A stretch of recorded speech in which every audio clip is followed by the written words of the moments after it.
Welcome back to Valley Black Talk Radio. Today is May 17th, 2015. My name is Julia Dudley Najee. Listen to that FM voice. Along with Mel Sanders. Always messing up my group, that Mel Sanders guy. You talking like that because your husband in the room. So we know that's why you're talking all smooth. This is my voice because it's radio, and this is what I always sound like, regardless of what you say. Yeah, You're picking on me now, but we've got an hour to go, so it's not over yet, bro. Just keeping it real. There you go.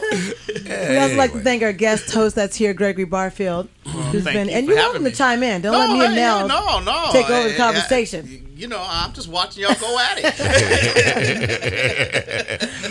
Well, at any rate, we have been talking to Nick Hill, who has a varied experience when it comes to business. He being a business owner himself, I don't think we got to really give him that introduction. And he was the former Kern County Black Chamber of Commerce president. I know ourselves, Mel was picking on us earlier, saying, well, why aren't you, why are you just joining that chamber? We are a part of other chambers, but we have to because we're diverse as far as being a media, and you should know that, Valley Black Talk Radio. We are not just in Fresno. Plus, say the rest of the story. You really think highly of this gentleman? So we really think highly of his practices, and he's right about diversity. We've gone to the mixers where they're very... Because you've been talking about him a lot. Yeah, we have. For and quite we've been a while. telling people to go and experience out. Just like he said, they encourage their folks to be part of each other's chambers. And that that's makes important. A lot of sense. That makes a lot of sense. Sure does. That's how you get growth. Right. And ironically, that's what myself and Linus, as my business partner, we were doing that here in Fresno. And we didn't really see other black businesses doing that.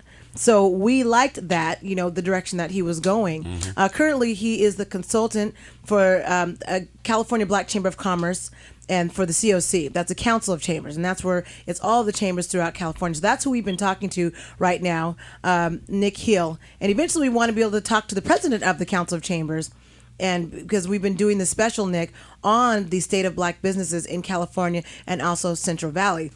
Correct. And looking at the stats, I was looking at, again, these are from blackdemographics.com, and looking at amongst the counties, it talked about how Cook in Chicago had the most black-owned businesses, and then a second runner-up with the most black businesses was Los Angeles, with about 59,000, 3.1% of that population. And then behind that is Brooklyn, New York. And then I also noticed in the California Black Report that was, even though it was documented from 1990 to 2000, we noticed that Central Valley is not even a part of that. And yet we've got some big cities here. Bakersfield is becoming its little big city, and so is Fresno. So I was hoping you could comment on any of that I just talked about.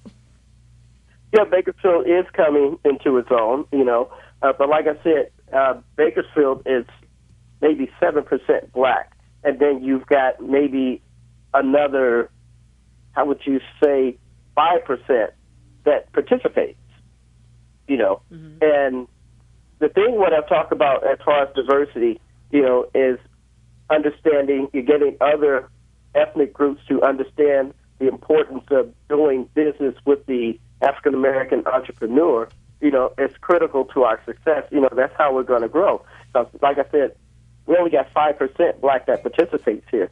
So when you're talking such a small number, and this is in the political process, the volunteering process, the entrepreneur process, everything right on down the line, it's only 5% that participates. So diversity is extremely important, in this.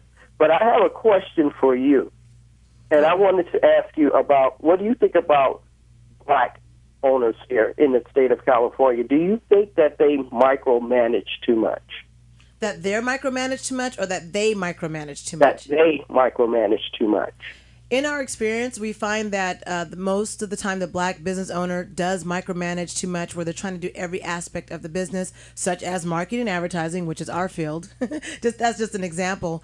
And where they're not willing to venture out and trust someone else in a particular position. We've gone to another business where they don't trust anyone else to do the accounting, for instance. So they'll do all the accounting themselves, and yet maybe their trade is in, the laundry business, just giving an example. Without giving that individual away. So there is a little bit of lack of trust, which creates, I feel, that micromanagement. Exactly. And let me say this. We're in the age of computers, software, smartphones, and other supporting technologies in the workplace. But you still have to understand that the true stars are your people. Right. your smart leaders know that they cannot lead alone. And that's one of the main problems. I just wanted to get your opinion on that, because that's my opinion too, that black owners micromanage too much. They do not give their employees the opportunity to shine, without them, standing over their shoulder, are you doing this right? Are you doing that right? Are you doing that right? Because like I said, if you don't teach your employees, you're going to be a slave to your business. That means that, I've had plenty of success throughout the years, and I've had over 30 years of management experience, and I've had plenty of success.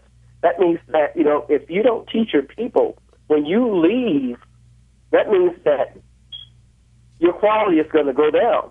But if you've taught your people to do what they need to do in order to succeed, and you can stand back and just watch your operation flow, that's a very, very valuable experience. And I think that a lot of people miss the boat on that. You have to trust your people, you have to believe in your people, but you have to have the right people. And that all comes in your hiring process, as far as getting people in and making sure that you're properly trained, because you can identify people. You've got people that come in that work. You got people that just want to be there just to, get by. But you also have people that are willing to go above and beyond the call of duty. And those people you hold on to. Those people, you let these people grow. You let these people fly.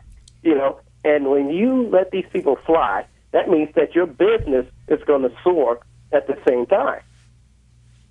And you're going to have time to do other things that you need to do because you've already taught your people how to do what they need to do to maintain and to grow your business.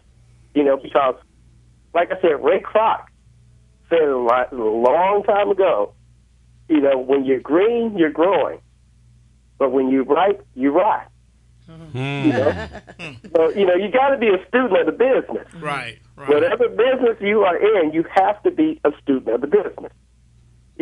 And like I said, and that's the only way you're going to increase your business. You got to train your people, and you have to be able to trust them enough to stand back out of the way and let the magic happen. So is this something that you'll be working with chamber members as you go around through the Council of Chambers, not only helping them as chambers organize better, but also helping the individual businesses become better at what they do? Well, yeah, and I do that now, and like I said, as far as consulting, the reason why I got into the consulting field is because I was doing it for free. So I, no, well, let's change this around. I like helping people, I like to see a business grow, I like to see a business prosper and things like that. But, I also, like, as far as the chambers are concerned, the chambers need to maintain a certain decorum in order to be able to reach out to other businesses in the area. As long as they're able to do that, when someone comes to them and they want to start a business, they should have a pre-qualification checklist already set up in their chamber so you can sit down and evaluate this person. And I do not mean the president of the organization. I'm meaning the staff. You have to trust your staff. Right. Know? And so, and that's one of the things that I developed in my chamber was a pre-qualification checklist. And so when someone came into the chamber, my staff can take care of that. And then they can determine, if this person is capable of starting their own business, or maybe they should keep their day job. So,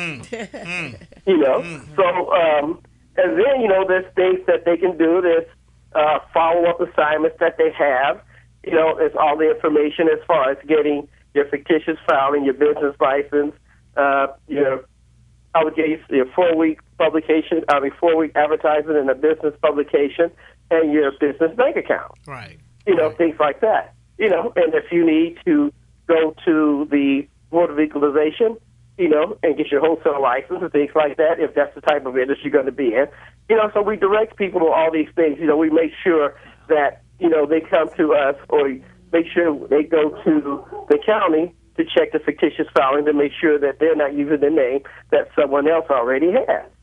So as the process, in the beginning, it's kind of expensive, and then after that, we send them to SCORE or we send them to the Small Business Development Center at CSUB here, and we have that working relationship with them. So we work hand in hand with that.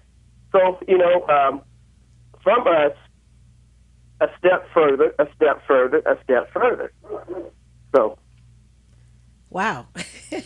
I hope that is part of the implementation, that you think about perhaps giving or letting the California Black Chamber of Commerce know about, because I know for a fact, even when we're going in to check on the advertising and marketing for individuals, they don't have those basics that you're talking about. And it would be nice if the local chambers are able to do that, to handle that portion of it and help them to understand the significance of just having the basics of your business set up.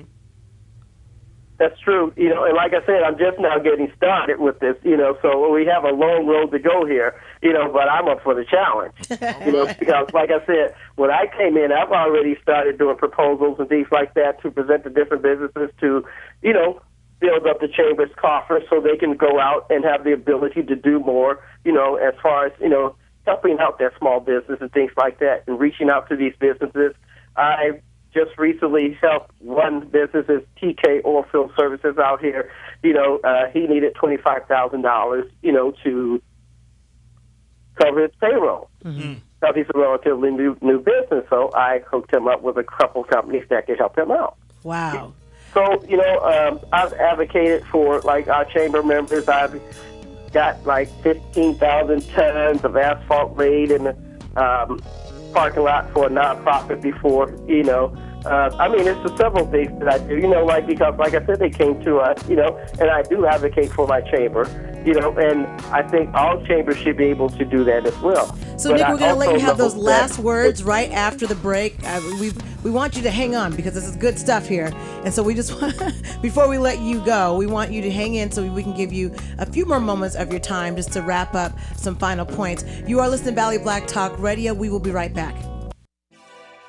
Before I answer your question, have you signed up for Medi-Cal? Baby, I already told you, all I need is your love to cover me. And that may be true. But unfortunately, my love doesn't cover hospitalization, substance use disorder services, lab and prescription costs, contraceptives, annual checkups, maternity and newborn care, chronic disease management. You do realize that I am down on one knee asking Which reminds me, mental health is also covered.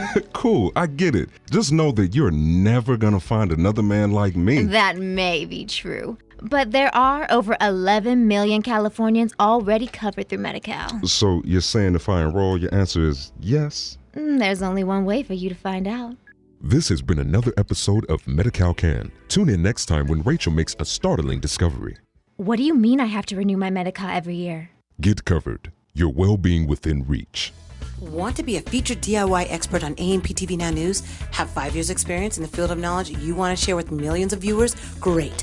Find out how you can earn money by helping others make their lives better. DIY, do it yourself, can mean viewers are saving money, enhancing their lives, or looking at a more efficient way of doing a task. If you've got the information to share, we've got the hookup for the digital download. Find out more by going to news.amptvnow.com. That's news.amptvnow.com. Is something bugging you? Call Cato's Pest Control. We're here for what bugs you.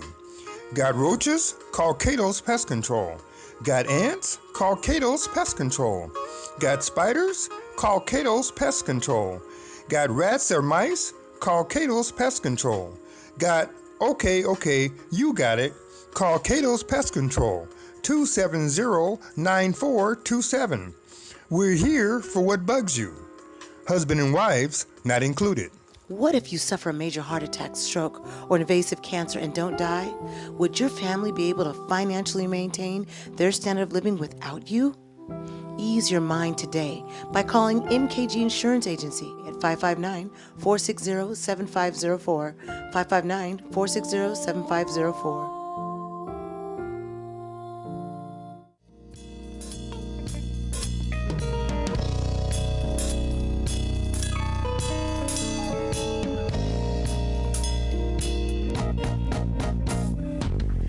Welcome back to Valley Black Talk Radio, and I don't care if Mel's mad about my FM voice, but today is May 17, 2015. My name is Julia Dudley Najib, along with Mel Sanders, and we're so happy to also have our guest host here, Gregory Barfield. We've had on the line Nick Hill, and Nick Hill is the consultant for the California Black Chamber of Commerce Council of Chambers.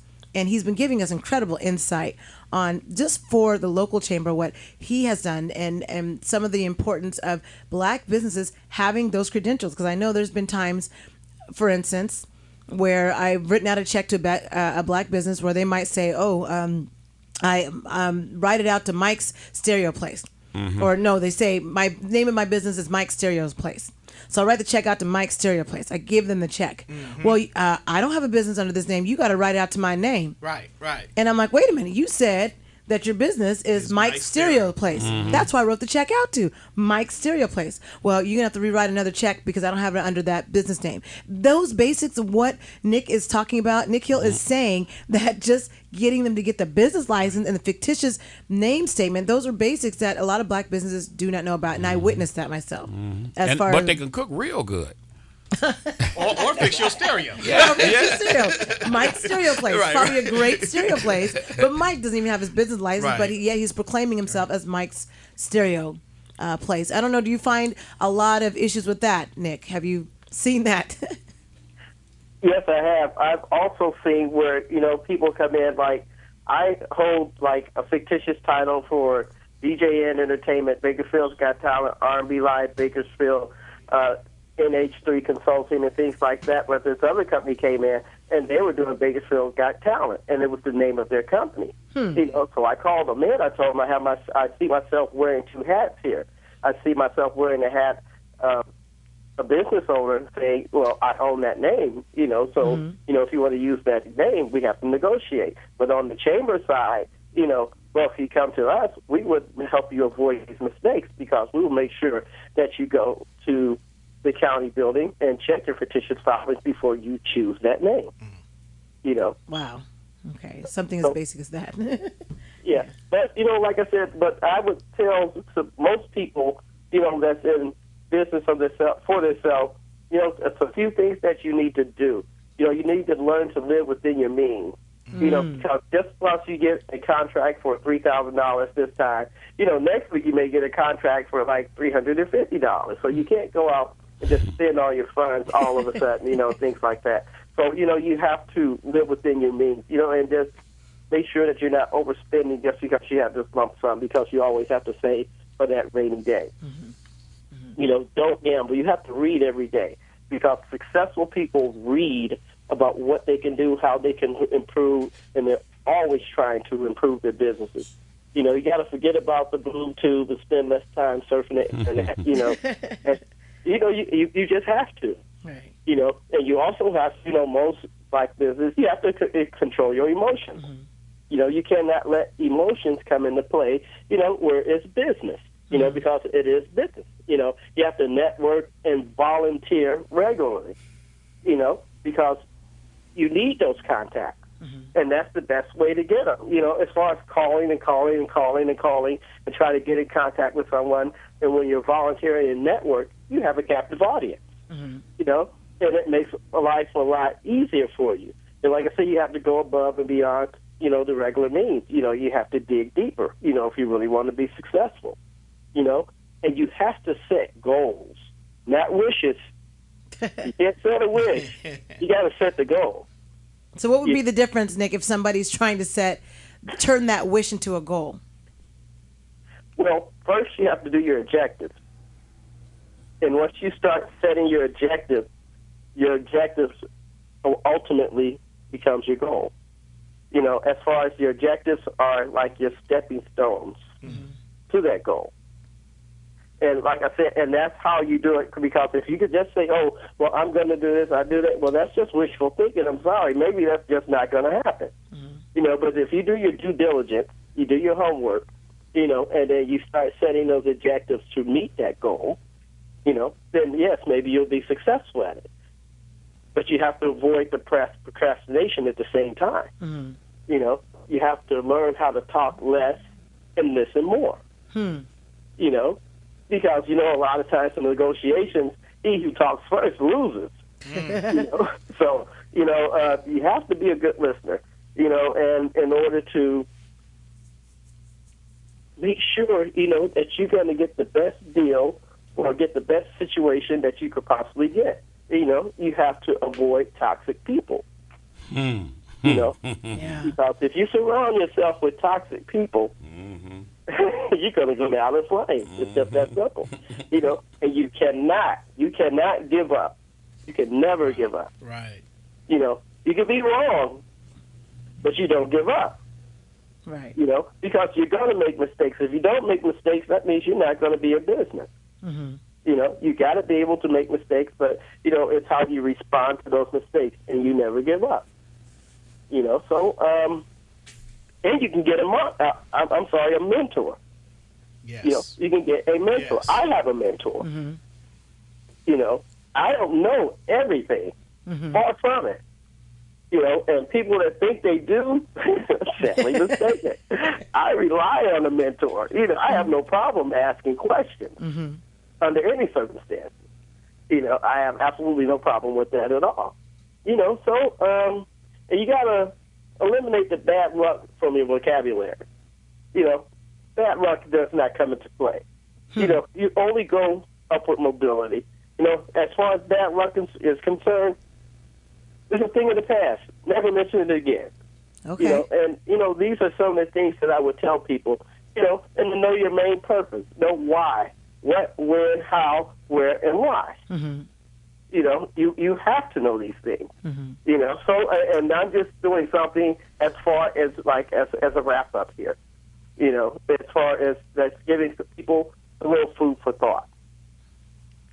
Wow, Nick. You know what? We have to talk to you because maybe Lena should get together with you and you create a booklet, a little handbook, and we can start marketing that. I'm just saying. Because these basics to you, what you're saying to us tonight on the radio might sound basic, but to someone else, it's new information. Even for us hearing it, we're like, wow, that does make sense.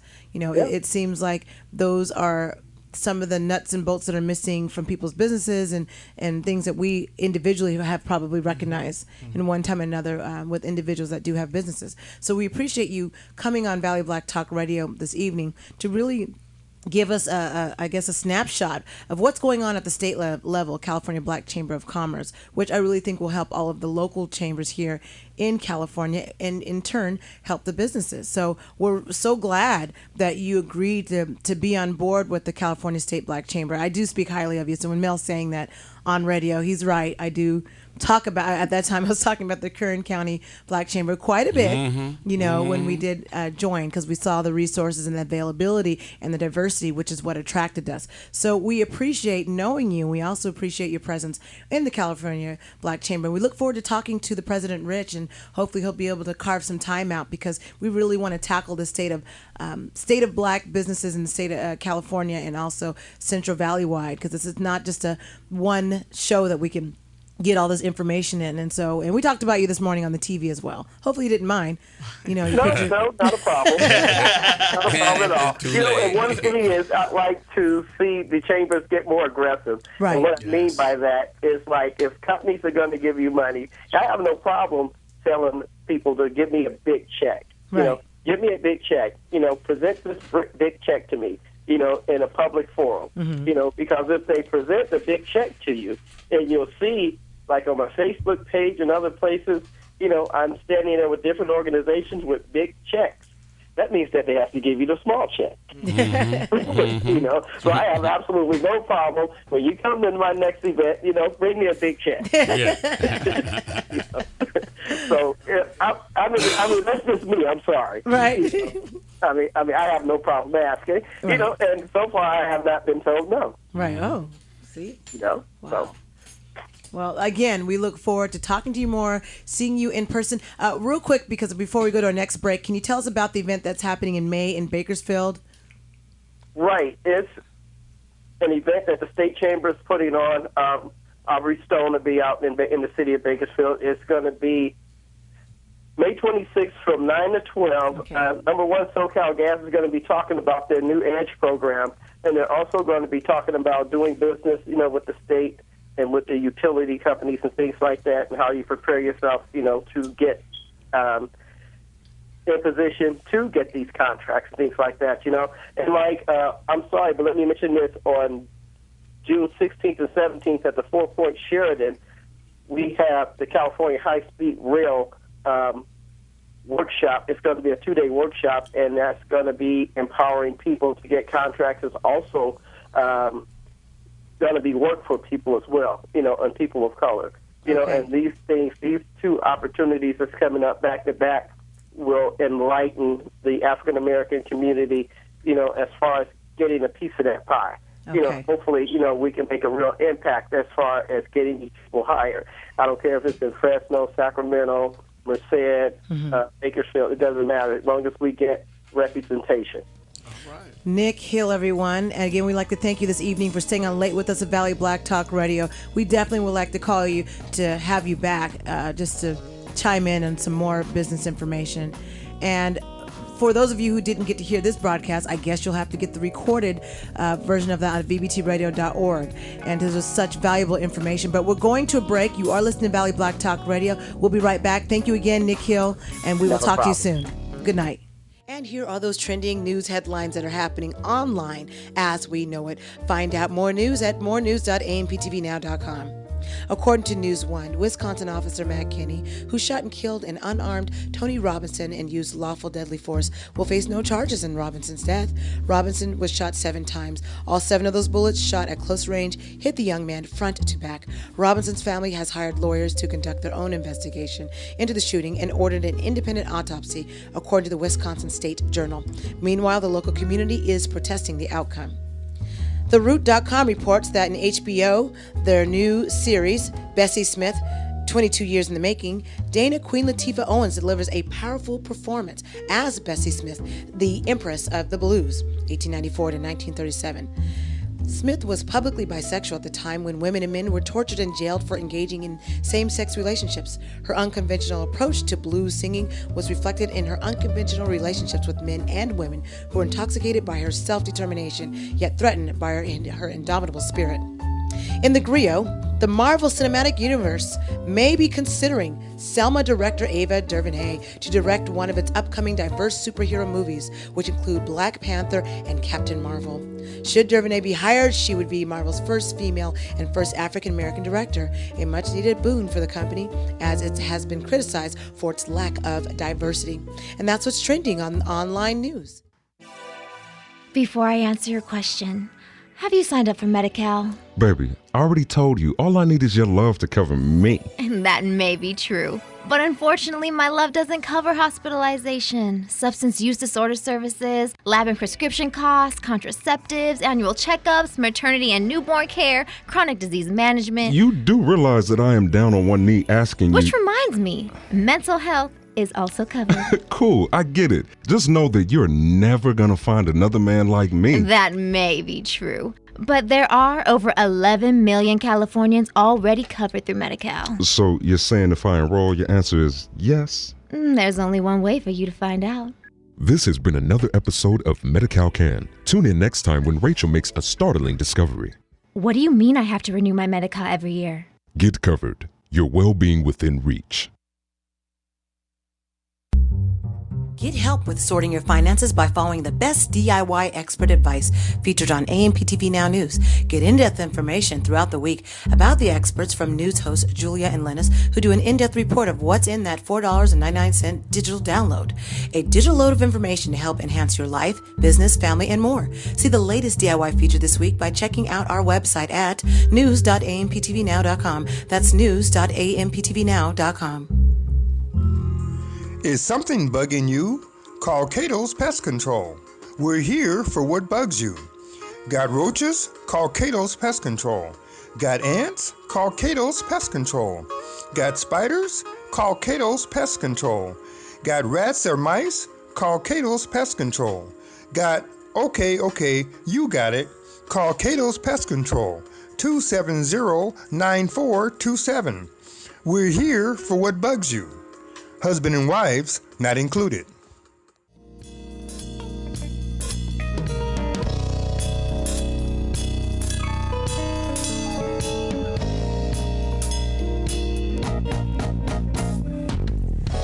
And And welcome back to Belly Black Talk Radio. Today is May 17, 2015. My name is Julia Dudley Najib, along with Mel Sanders and our guest host, Gregory Barfield.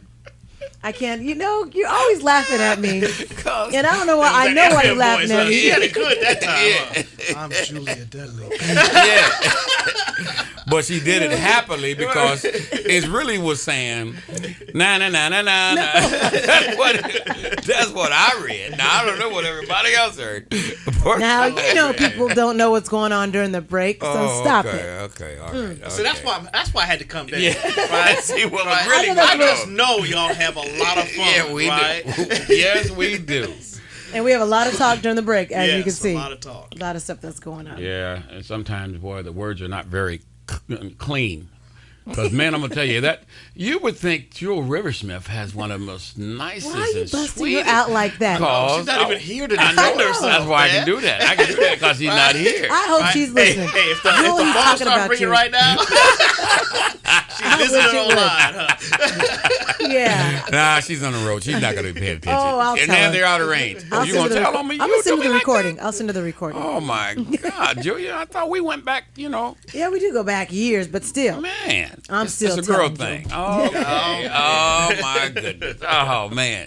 Any wrap-up information, any comments you all want to say? On the program, Right, that we just had. segment we just had. Right. I think that was great information. That's a great opportunity for folks who really want to know more about what's going on to kind of stay close to the state. This new what did he call that? The new not his consultant firm, but the state. The Council of Chambers. That's Yeah, all, the but Council it's of not, Chambers. that's I not like new. that. They've always had that. So Have they had it? they've He's the always had that. consultant. He's a Nick's the consultant for the consultant Council of for Chambers. Okay, so now he's going to step it up a notch for them to do some Right. things. And man, those are the things that are very, very much needed throughout the state. I mean, I can think of several people who have gone in business over the years, and had they had some of his advice, they'd probably be still around today. Because those are some of the basic fundamental things that you have to have to be successful. Right. And then helping to determine whether or not you're even cut out for being in business. Right. That's important too. Right. A lot of people are, and you may be great as a business owner, but not the business manager. You may be the person that has to turn to someone else and let them manage that because that's not your cup of tea. But I think it's just a great. I think that made Greg's job a lot easier because I'm sure people come at you. No, it's funny because I had a business owner call the office on Friday, and they did not understand how to connect to the city when it comes to bids and opportunities. And someone that she had run into, and this was a black-owned business, someone she had run into said, "Oh, call that guy Greg down at City Hall," right? And literally, that's what the message was. Oh, yeah. When they got the right one, I was baby. told to call you, right? As Ray Charles said, you got the right one, baby. And I sat there and I walked her through how to sign up for bids online, and then I asked her about being a member of the chamber. She said, "No, I'm not." I said, "You ought to consider, becoming a member of the chamber because that's important. We need to strengthen numbers." But from the flip side, it sounds like what Nick and the Council of Chambers are really going to do is step it up when it comes to making sure that not only from the business owner side that you've got all your ducks in order, but the chamber has got all its ducks in order, and the board and all of the other things, and then as a group, that collective group through the Council of Chambers, I think they can make a big impact.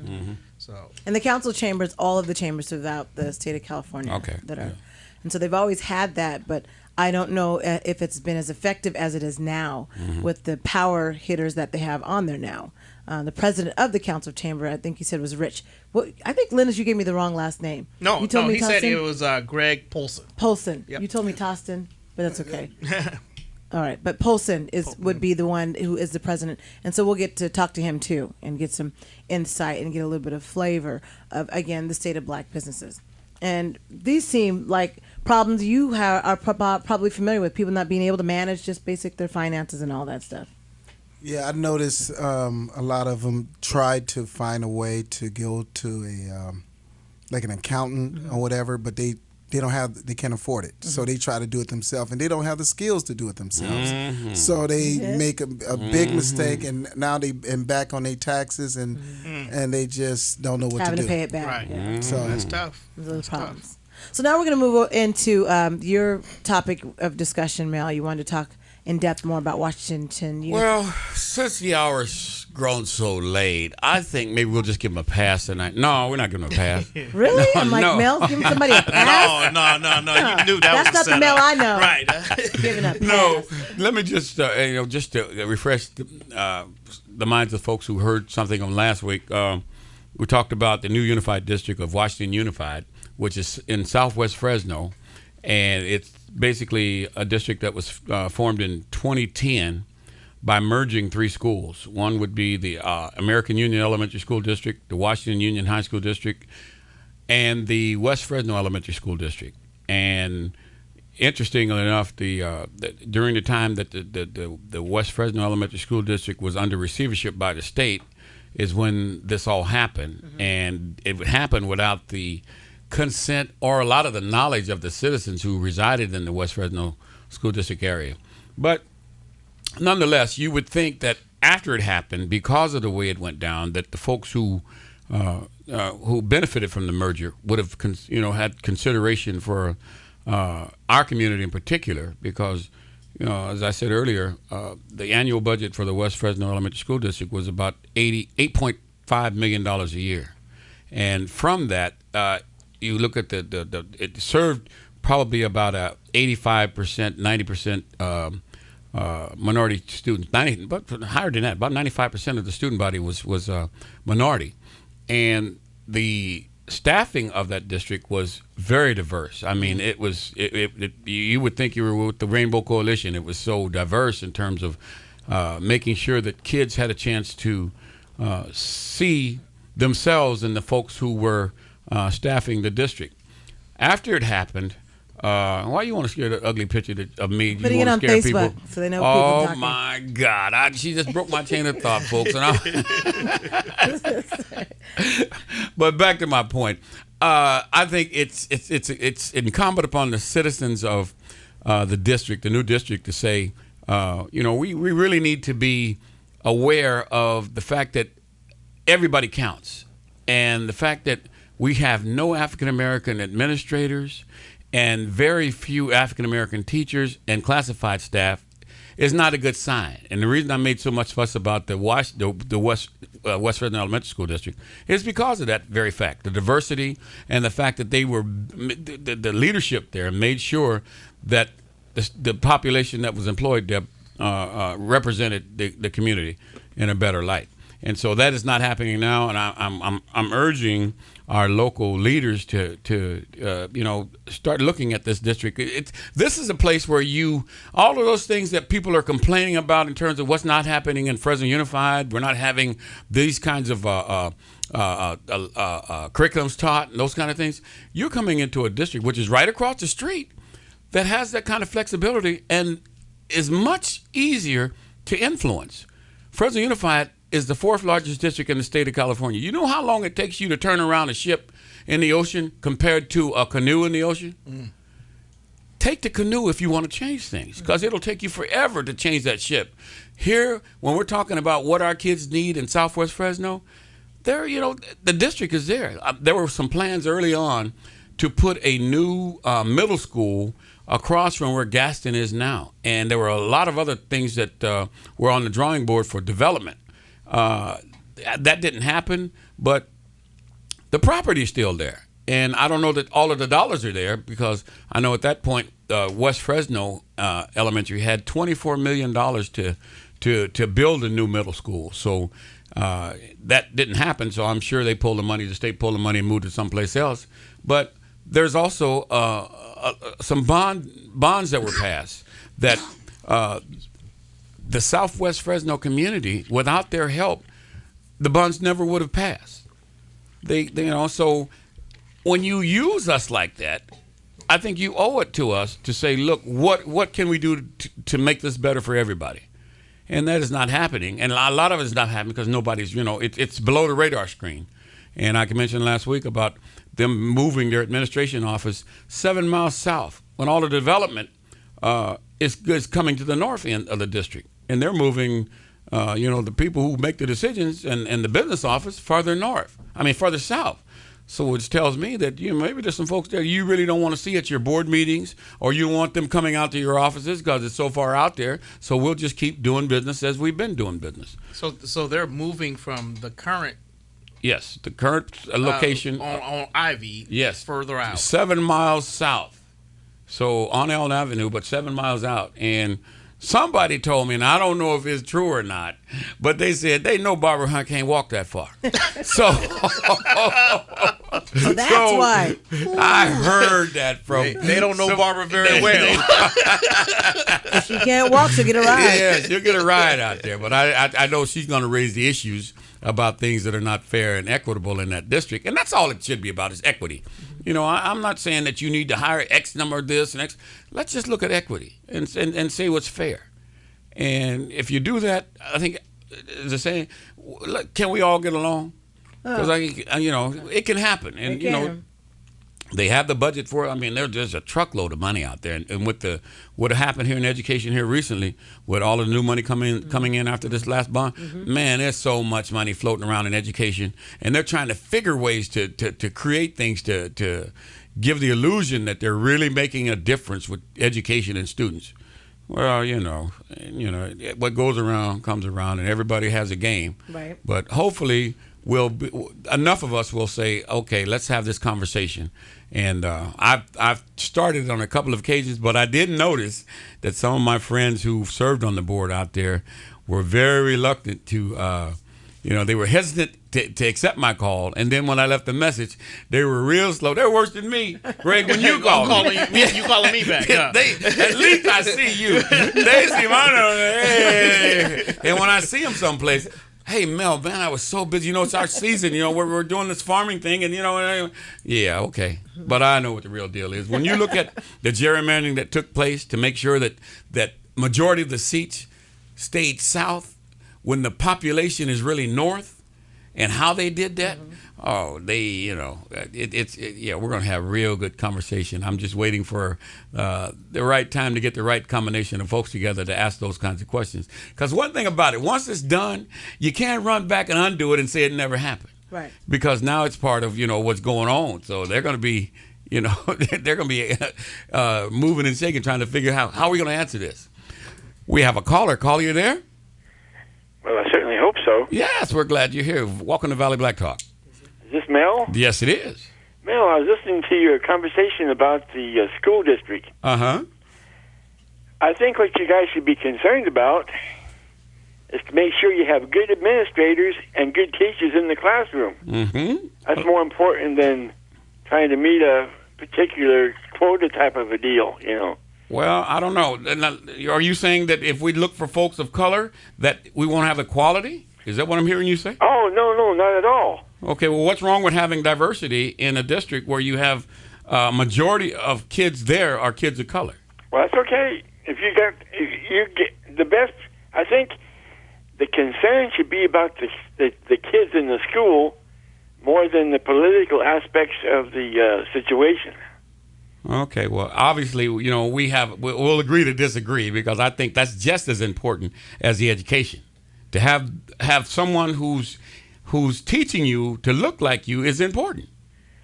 Well, hell, there's nobody look like me, and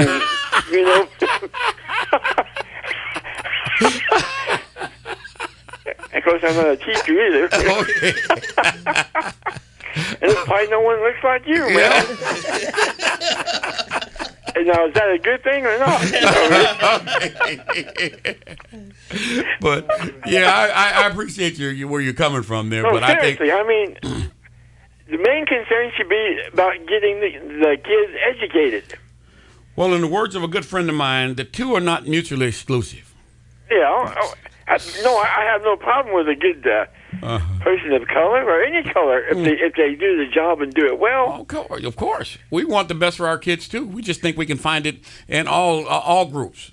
I remember, Mel, didn't I hear you on the very popular Bill Manders show a few months ago in regards to the teacher at, what was it, Gaston? No, I don't think it was Gaston. I thought he was going to bring up something else. No. I don't remember us. Oh, yes, I did. As a matter of fact, we did have a conversation about that. Yes. Good thing I called and reminded you. Yes, we did have a conversation. I recall saying that the community was promised something that they didn't get. Well, now, the dude they hired, is he still there? Do you know? I don't know. Yeah, he's still there. The gentleman that was there? He's still there. Okay, he's still there? How's he doing? I don't know. He seems to be doing well, Mel. Oh, is he? Yes. Okay. He's very active, and he was actually at the cleanup today. Was he? Yeah. Okay. I was actually kind of agreeing with you that on the what was the topic of his. He was teaching African American studies. I must admit, I have to kind of agree with you that I'm not saying this guy doesn't know it and can't teach it well, but I think in the case like this, I think the a black teacher would have been better for that particular subject. Mm-hmm. And the promise to this community was that we were going to meet their expectations. That was a promise. Yes. Yes, it was. Oh, I wasn't aware of that. Yeah, it was a promise to the community Well, that they would you got to keep your promise. I mean, yeah. it might have, but I personally agree that if you have a black teacher in that particular subject, I think that would be, just like if somebody was going to be teaching Chinese. Mm-hmm. I think it'd be best if you had a Chinese teacher teaching it. Mm-hmm. I'm not saying somebody else couldn't, and in fact they could maybe do a good job, but I just think it would be more compatible. Mm-hmm. And that's all we're saying about staffing of this new district, that it should reflect the population. Is there a preponderance of one particular ethnicity, or? Oh yes, yeah. So presently. Yeah, presently is Oh a yeah, predominance probably. of Yeah. African No. American? You're talking about staffing, right? Yeah, staffing at Westside. Yeah, West Fresno and the new unified district. Yeah. The preponderance of folks who are employed there are Caucasian. Okay. But what is the student population? The population of students is about 80% kids of color. Okay. Okay. Now, are the teachers able to get the message across, or? Oh, I'm sure they have some excellent programs, and they have some excellent things that are happening in the district. But we're talking about fairness and equity. When you take somebody out of the mix and then you don't consider them when you rebuild, then that tells me that you really don't have any respect for them. Well, okay. Now, before the rearrangement of the district, was there more teachers of color? Oh yes, and the district, and I'm speaking of the West Fresno Elementary School District. Yes. Oh yes, it was a tremendous a balance of staff. Well, it makes you wonder where all those people went. Well, they were there. That's just one school, but you're talking about uniting two other schools with. Are you talking about Washington Union Yes. as well as American Union? Yes. Yeah. Yeah. So that therein lies why the demographic change took place in terms of staffing. And when people were replaced, they did no outreach to say, let's make sure we do a better job of having some equity. But now, did they try to retain the teachers that were in the district already? Or? Most of those teachers were retained at the one site, but when it grew larger, they didn't do any more to increase that. Okay. So that's where we are, and we'll be talking about it more as we move forward in the year and when things start happening over the summer. So you stay tuned. We're glad you called. We appreciate your call. Thank you. Yes, I'm the dude who used to frequent Sugar Hill. Oh yeah, I remember the call a few weeks ago. Yeah. I never did see you there, Mel. Oh no, I was a baby. You couldn't see me there. Oh, Mel, did you ever know a dude? He was involved in West Fresno activities named Spunky Taylor. Yes, I did. I went to school with Spunky. Oh, okay. So you're from... We're Hanford boys. Okay, that's what I was going to say. He's from down in Hanford area. Yep. Well, we're glad you called. We got another call calling, but thank you so much for calling. And one other thing, where's Jewel? She's away for the day. She's at the Bay of Breakers. She took a vacation just for today. Okay. Well, anyway, it's good to hear your show, and I appreciate you taking my call. Thank you so much. All Thank right. you. Well, we always appreciate our callers that call in and let us know that they're listening. And we don't always have to agree, right. But we're glad to hear a diverse of opinions. Mm-hmm. Absolutely. And so, did you want to finish your thoughts? No, I think with that call, we pretty much kind of got it out there so that folks will be looking for the next conversation that we have with the new unified school district, which we're in the process of putting together now. I'm waiting on a call from. I tried to think of the other name, but I know one is MAPA, that we're going to be Oh, talking okay. about. Oh, okay. And then the other group is the other Latino group, and I can't think of the name. Lolac, is that it? LULAC. Yeah, that's it. Yeah. So we're waiting to see if we can't put a conversation with that because, when you got 80% of the student population of kids of color and you're not, at some point we need to have that conversation with this district about, wait a minute, folks, you guys see what's going on here? Because, I know there are quite a few folks who are relatives and good friends of administrators who slide in, and the process of the application is you go to the district to think you're going to fill out an application. They send you online. That goes to Texas. They paper screen it, and then they send it back to the district just for somebody to call you. We're not that big yet. We should be able to do that right here in Fresno at the district, even if we have to put together some sort of a advisory committee to do that so that we get to the equity point. I think those are the kind of things you do when you really mean that you're going to try to be fair. And so far, that's not even a topic of conversation for them. We send it to Texas. They decide what they want to come back to us. So what's the next step? What does the community need to do to get involved? First of all, they need to know all of this. Most folks don't know this. So this is part of the education process, letting them know what's going on. And you're right. We don't know because I didn't know. I don't know everything. And wait a minute, say that again. I didn't know. I didn't know. What did you say? So the next question, Mel, stay focused. She didn't want to say that twice. The next question, Mel, is now, once we're educated on knowing what should we be doing to help make the changes? I think we go to the district and talk about coming up with a plan that's going to, meet our needs in terms of diversity and equity in the district. And we show up, I think we can get the response because, like I said, the biggest portion of the voters are in the northern part of the district, and most of those folks are people of color. Okay, wait. So let's break down the northern portion of the district. That's southwest Fresno. Okay. Exactly. Yes, that's where in the city of Fresno. Yeah. Right. Okay. Yeah, when you say that, I'm like, what does that mean? Yeah, I guess I'm assuming everybody knows the pull that out of you. No, they don't. Pull that out of you, Southwest Fresno is where the majority of the voters are. And so we just need to educate our voters as to, hey, these are the things that are going on. And if you'd like to see them change, we need to be talking to the folks or electing the folks that will make the change for us. I see. Okay. And it's not going to happen overnight, but it can happen. Yeah. And I suspect that once it's a lot like Ferguson. And when they find out that you understand the rules, they start making concessions left and right so they can put you back to sleep. Yeah. And it's interesting you talk about the middle school.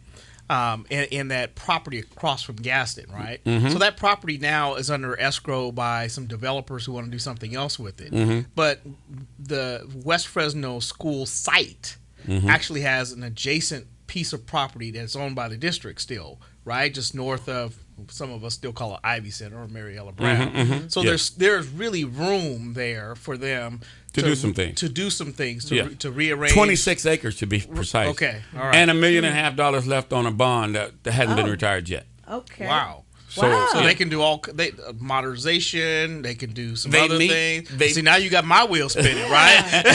And they meet the conditions that the state requires in order for you to get hardship money. If you need to, some of those buildings out there are older than you and I together. I mean, they moved them for one. The maintenance facility. Yes. There. So there's a lot of things that and there are dollars for that. But I haven't heard anything about them going after dollars from the state for hardship monies to replace those buildings at the middle school. Now, and I understood the way that when the bond was set up, the understanding was they would work at the high school first and do some things that were outstanding there, and then make their way back down to the other schools. That's the latest bond, but I'm talking about a previous bond that the West Fresno district had. Yes, they had a bond, and it's still about $1.5 million remaining on that bond to be utilized. And to my knowledge, nothing has happened with that. Okay. And a lot of times people wait for, not to paying attention, and then they, That's why it's good to have people like you. See, you sit around there and you see the paperwork that flows across the desk, and you can say, "Oh, what are they doing over there?" Because now my mind is turning, right? So I actually have a call in the superintendent about something totally different. But there's actually been a community planning process that's been going on in that neighborhood, and when they met in April. One of the things that they wanted to do was to have the city and our partner Habitat for Humanity go and sit with the school district, right? So we've been sharing information with them, and now it's time for us to go sit with them and say, here's what the community was looking for. But it was really all about master planning that area and doing some joint use agreements between the school, the city, and that vacant property that's in and around. Because, those kids who are coming from the south of the school actually have to traverse that dirt lot in order to get to the school. Right. So it's time for us to do something more permanent there. Yeah. So, all right. Yeah, see why we had discussion. See, this Greg? is why I came. That's what. I'm going to see what's going on at Valley Black Talk Radio You myself. don't have to return my call now. We're good now, all right, man? Oh, no, we just get started talking now. We got to meet after this. See? Man, time flies. It does fly. Boy, With 3 minutes left, I hate with 3 minutes left to bring up that keeping Harriet Tubman off the $20 bill. That whole poll that went up that I told. It was like 800,000 people that said, hey, put her on, right? Yeah. Okay.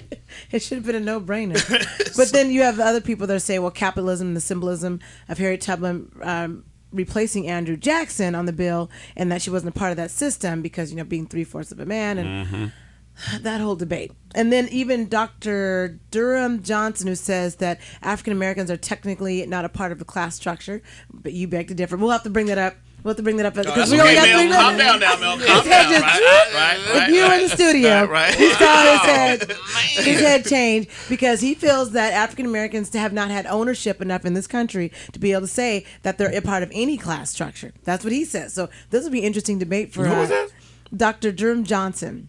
And we talked about him on AMPTV in the social media segment. You got a picture of him? Yeah, I'll show you when we're off the air. I'll be able to show that to you. He's not like Ben Carson.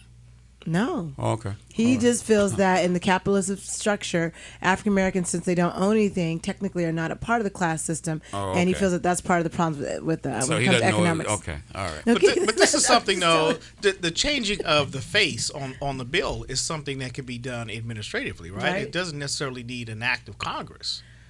I don't know. It doesn't need an act of Congress? Maybe not. But it would be nice to. I just want her to be on the bill. I don't really care. Because I'm just. I would like her on the bill. I don't care if she was part of capitalism. Things that he does before he leaves. You're right before you walk out the door, right? Smoking a Newport, right? Yes. Do something, right? If you don't do anything at all, at least do that. I think he gonna do quite a few things before he walk out. And that's what I'm waiting for. That's what President Barack Obama. Right. He gets a hard rap and stuff, but I'm hoping he's gonna do all this other stuff. Before he leaves. That's what I'm hoping. And, hopefully maybe on the next show we'll be able to talk about Ben Carson for president. What? Really? Say what? Yeah. Ben who? Ben who? Yeah, Ben Carson. Oh, What? okay. Yeah, we'll talk about that on the next show because we ran out of time to be able to talk about that. And also about the proving a Texas open carry policy? The open carry policy. Yes. So we'll have to talk about that on the next show. A lot of things Is to that talk for about. everybody or just for Texas? That's Texas. Texas. Texas is its own country, I say. But It might be a state, but I swear it's its own country. I don't care what anybody says. Well, we would like to thank all of our callers who were listening and also all of our listeners for Valley Black Talk Radio tonight. We also would like to thank Nick Hill, the consultant for the California Black Chamber of Commerce, COC. That's the Council of Chambers, in case you know the acronym. You got it right now, huh? Okay. I just didn't look at my notes. 2 hours later, right? I also like to thank Gregory Barfield for coming on the show, being our guest host tonight. Hey, well, thank you for having me. I look forward to just coming and crashing the party, But Yeah, I want Jewel here. Anytime. Right? Jewel's really looking forward to it. I want Jewel. Until next week, we will see you. Have a great week. All right, thanks.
Welcome to this edition of Valley Black Talk Radio. Today is May 17, 2015. My name is Julia Dudley Najib. I'm one of your hosts for this evening. We got the happy Mel Sanders, who is so excited to be here tonight, and he's on time. I love it. Thank you. Oh, you just gonna put me on blast like that, huh? No. Oh, okay. Yeah, that was a nice way of okay. saying we're so glad that you're here. Well, just wait till Lennis gets back. Oh, We're well, gonna have a real speech for He's you. not here yet. Okay. So, and we also like to welcome our guest host this evening, Gregory Barfield. Hey, how's everybody? Yay. All right. He's tired of being on the other end, having to hear us talk. Yeah, So that's part of it. The other part of that is, we missed connection, so he figured out he'd know how to shortstop all Bam, of block that. you in. Yeah. See how So it's like a now I square got- box. And plus, you notice where I'm sitting? I can't get to the door. You Right. can't. You gotta get You right are past me, boxed right? in, brother. You not going nowhere, no how, no way. Yeah, I That's noticed all that. I'm saying. Oh, okay, I'm stuck like Chuck. Yeah, but your name is Mel. Yeah, anyway. Thank you, Woody, for the control room, who always has everything set up for us. So we'd like to welcome you to this edition of Valley Black Talk Radio. That number to call in, because I'm sure eventually during this program you'll want to call in. That number is 559-442-1680. Again, that's 559-442-1680. If you were listening in your car and you're wondering, how do I listen to this when I get out of my car? All you have to do is put in your mobile phone or while on the internet, on the computer, 1680am.amptvnow.com. It'll pop right up. I promise you. That sounds like a plan. I know some folks that listen to us on the internet. I don't know about the radio deal. I never could figure that out. But The radio? You know, You just turn the dial. I'm talking about 1680. on your phone, your radio deal on your phone. Oh, now you want to really clown me now, huh? I thought that's what you were talking about. Yeah. Well, okay. He's Yeah. turned it down. Well, I was missing a few weeks ago, and I tried to find it on my radio. And I had some old radios there. It only went up to 1600. Wow. So I couldn't get to the 1680. I had one radio that I could get the 1680 on, but the rest of the radios, they got to go. I mean, they're ancient. They don't even have 1680 on. So, You can't even put those in a trade, right? Trade those up. No. Goodwill won't take them. No. So Goodwill's they like, have oh no, no value.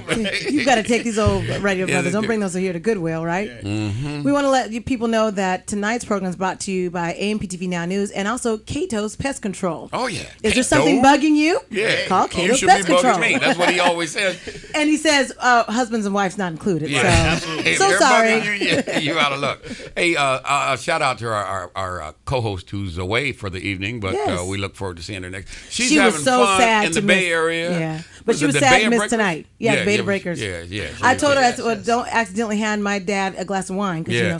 he runs in that every year because it's like a big party, you know. Yes, And so yes. people are partying on the side, and usually they hand out water. I said, well, don't accidentally hand him a wine cooler while he's running. Well, if he takes it, oh well. And he just might. So you never know. He just might.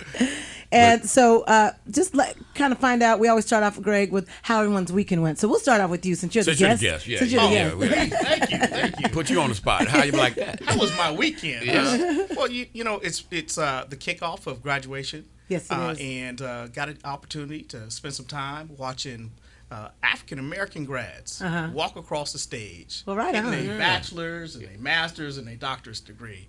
And that was a good feeling, back at my old stomping grounds, Fresno State. Okay. So Oh, yeah, it was okay. a very good feeling. That's Very good. Right good on. feeling. So yeah, I mean, this has been a slow weekend for me.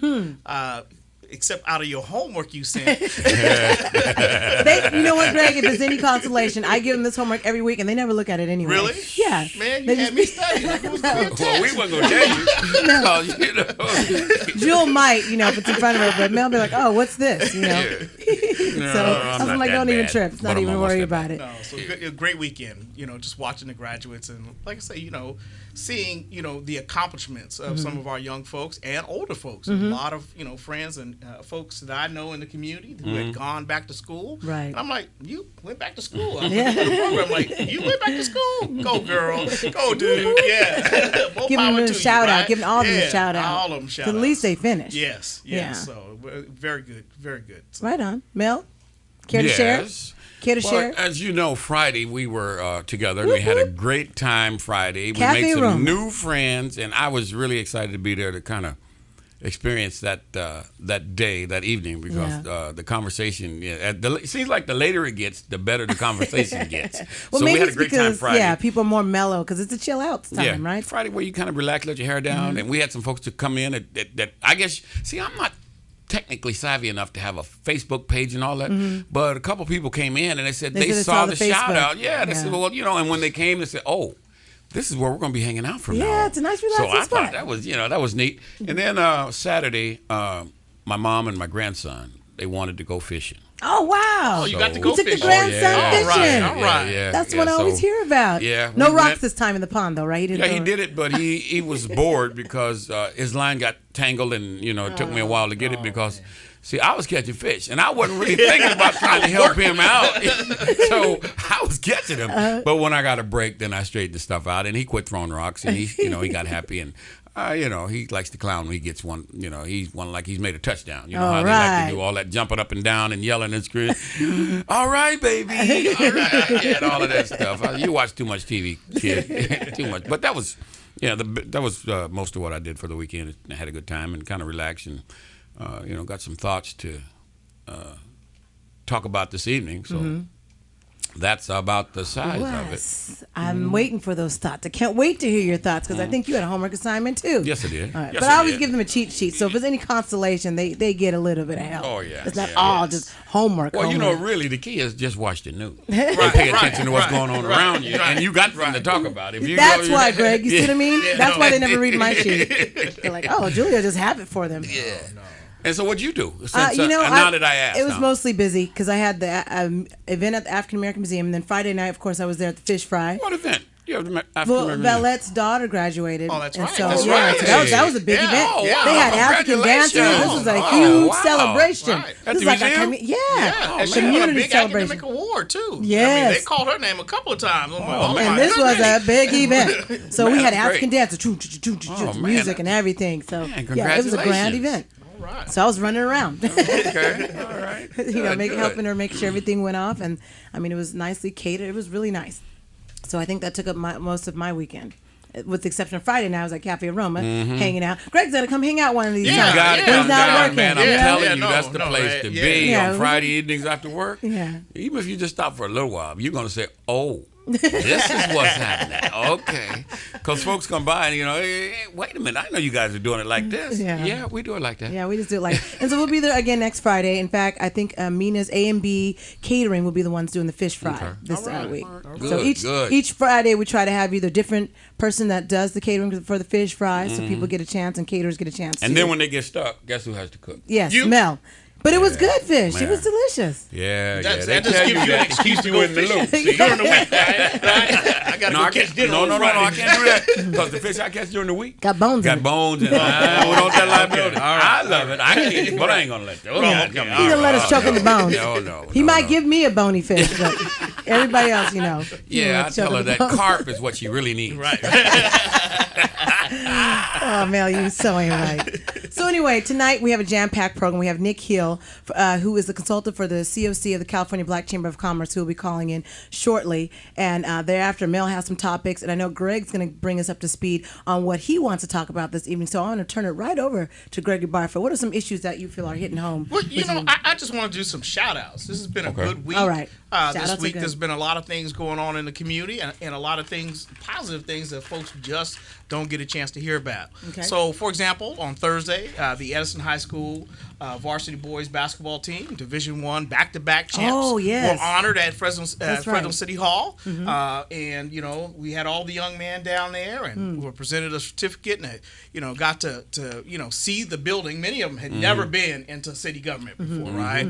But, we're honored in front of, the council and got to meet the mayor and everybody like good. that. So, that was a great honor, right? Positive. That was a very positive honor. And it's nothing you're not going to read about in the Beat, right? No, Right? you won't. Well, nothing, right? Okay, before you move off of that, I'm gonna Yeah. ask you a little hot question about that Okay. because I was at the one that they had at Fresno Unified, and I was a little disappointed to the extent that an event like that, I was expecting them to have a different attire. And then maybe it's me because I'm from the old school. That when you come to a recognition like that, I want to see the sport coat and the tie and But and these young men were dressed.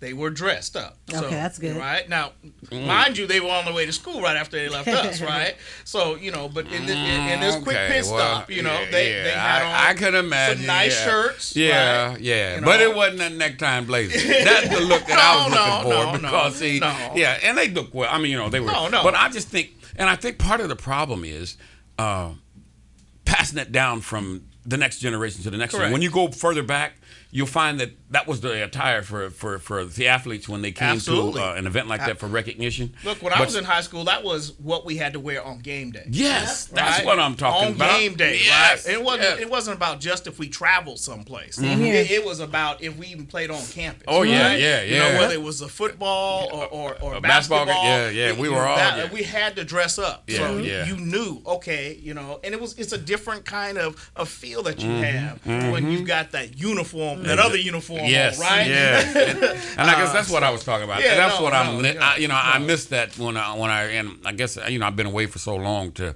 not be a part of seeing those kind of celebrations for other reasons, primarily for being mad at the system of just taking our kids and taking them and using them for what they want to use them for and then dumping them, and didn't instill those kind of things in them. But beyond that, I guess I can get over that and get back to the reality to say, let's give them the recognition they're due for the success they've had. Absolutely. I mean, and it look, Edison now has had a Division I Valley football championship program and now a basketball program.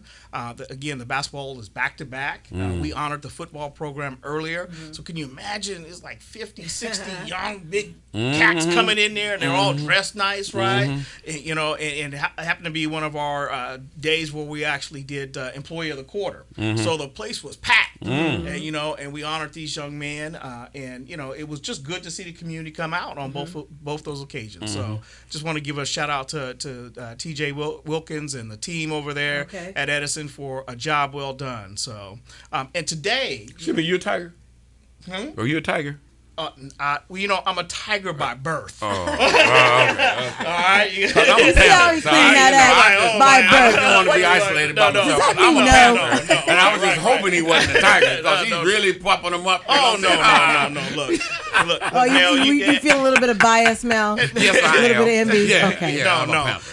Mel, as you know, my mother actually stayed, in Walnut Gardens, and my father was off of Ivy, right? And during that time, they were able to sneak across church as kids, right, and go to the Tiger Town, right? So I guess he was serious about the Tiger by birth. so that makes me a Tiger by birth. Okay. But there was a point where they stopped letting the kids in Walnut Garden sneak across, right? So I have a couple of aunts and two uncles and an aunt who could not do the Edison route. They had their Panthers. Okay. All right. That's what I'm talking about. Yeah. All right. So I have love for the Panthers too. Okay. All right. Okay. Can't be having no bias. Right. So be impartial. Media. Man, and I'm a guest here. Wow. Man, make me feel at home, man. Put me on the spot. Call a brother out already. So After the break, we got more shout outs. You are here listening to Valley Black Talk Radio. We have guest host Gregory Barfield. We will be right back. Before I answer your question, have you signed up for Medi-Cal? Baby, I already told you, all I need is your love to cover me. And that may be true. But unfortunately, my love doesn't cover hospitalization, substance use disorder services, lab and prescription costs, contraceptives, annual checkups, maternity and newborn care, chronic disease management. You do realize that I am down on one knee asking Which you... reminds me, mental health is also covered. Cool, I get it. Just know that you're never gonna find another man like me. That may be true. But there are over 11 million Californians already covered through Medi-Cal. So you're saying if I enroll, your answer is yes? There's only one way for you to find out. This has been another episode of Medi-Cal Can. Tune in next time when Rachel makes a startling discovery. What do you mean I have to renew my Medi-Cal every year? Get covered. Your well-being within reach.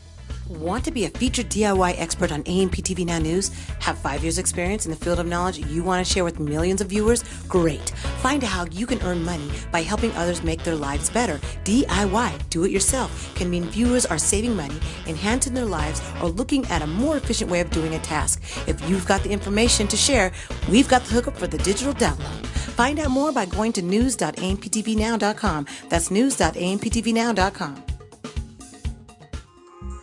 Is something bugging you? Call Cato's Pest Control. We're here for what bugs you. Got roaches? Call Cato's Pest Control. Got ants? Call Cato's Pest Control. Got spiders? Call Cato's Pest Control. Got rats or mice? Call Cato's Pest Control. Got, okay, you got it. Call Cato's Pest Control. 270-9427. We're here for what bugs you. Husband and wives not included. What if you suffer a major heart attack, stroke, or invasive cancer and don't die? Would your family be able to financially maintain their standard of living without you? Ease your mind today by calling MKG Insurance Agency at 559-460-7504, 559-460-7504.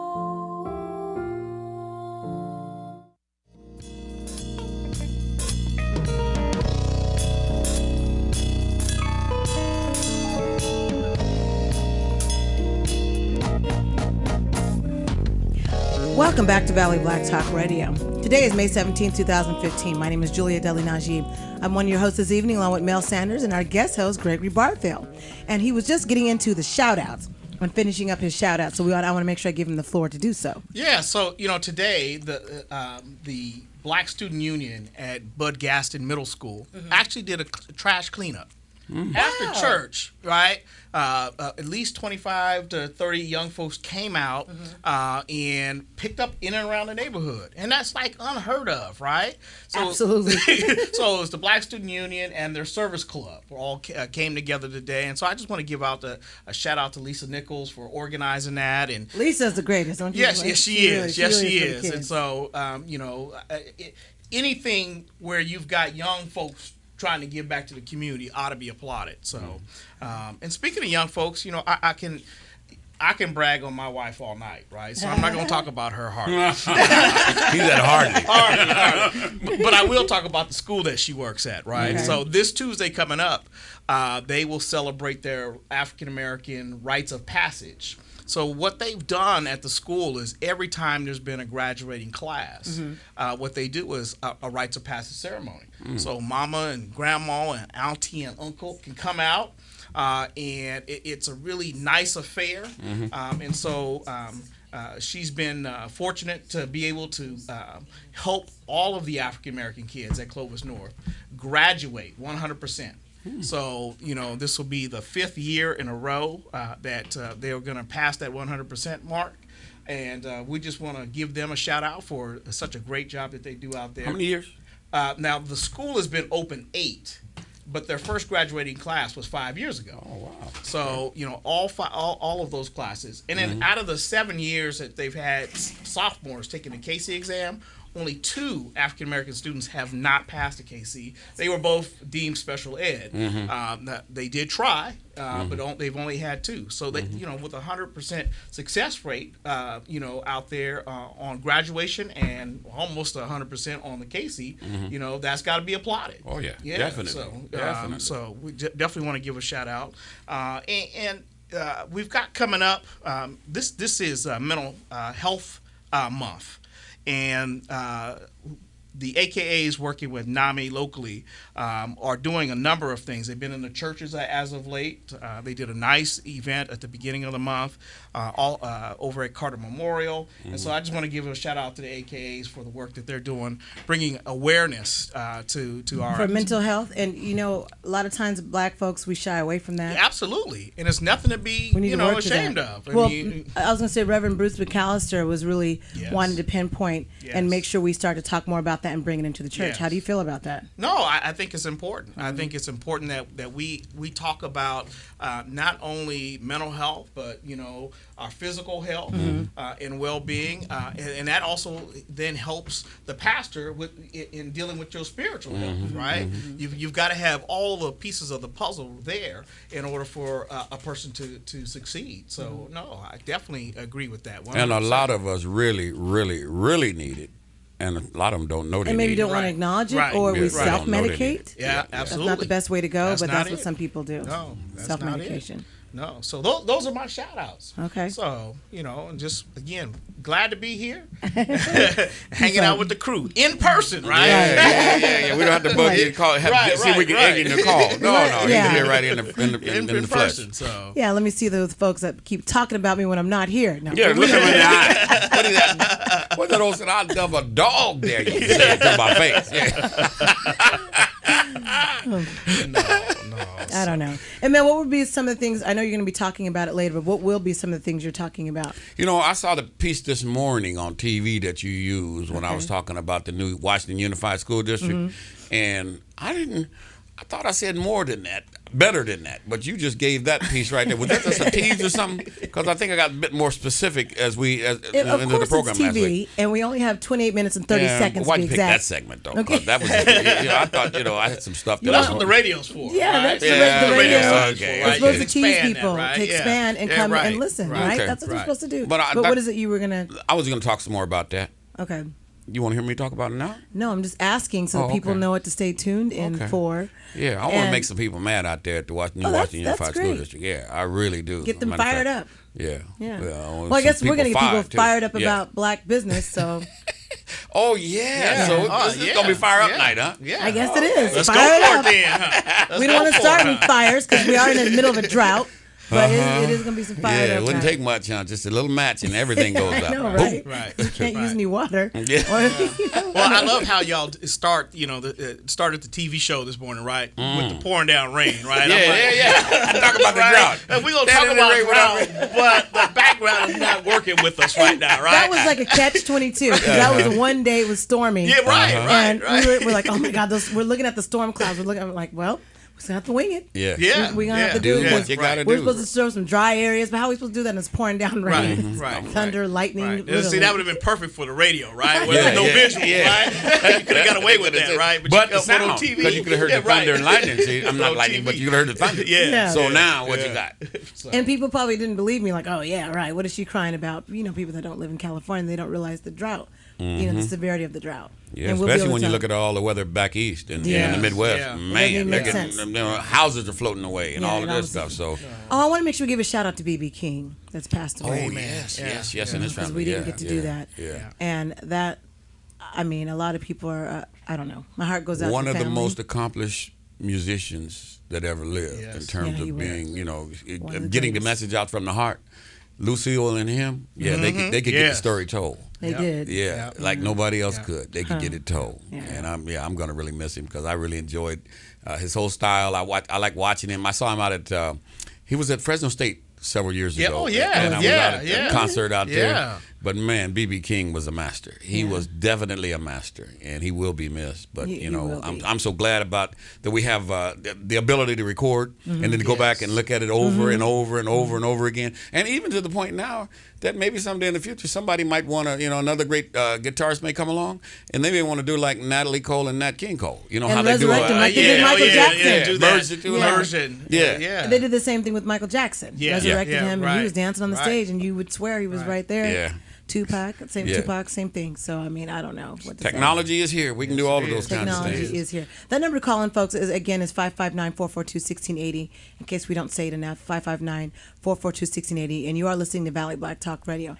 The reason why I want to talk about the state of black businesses, and myself, and I know Lennis, who's talked directly when he goes and deals with marketing and talking with black businesses, we know about a lot of those challenges.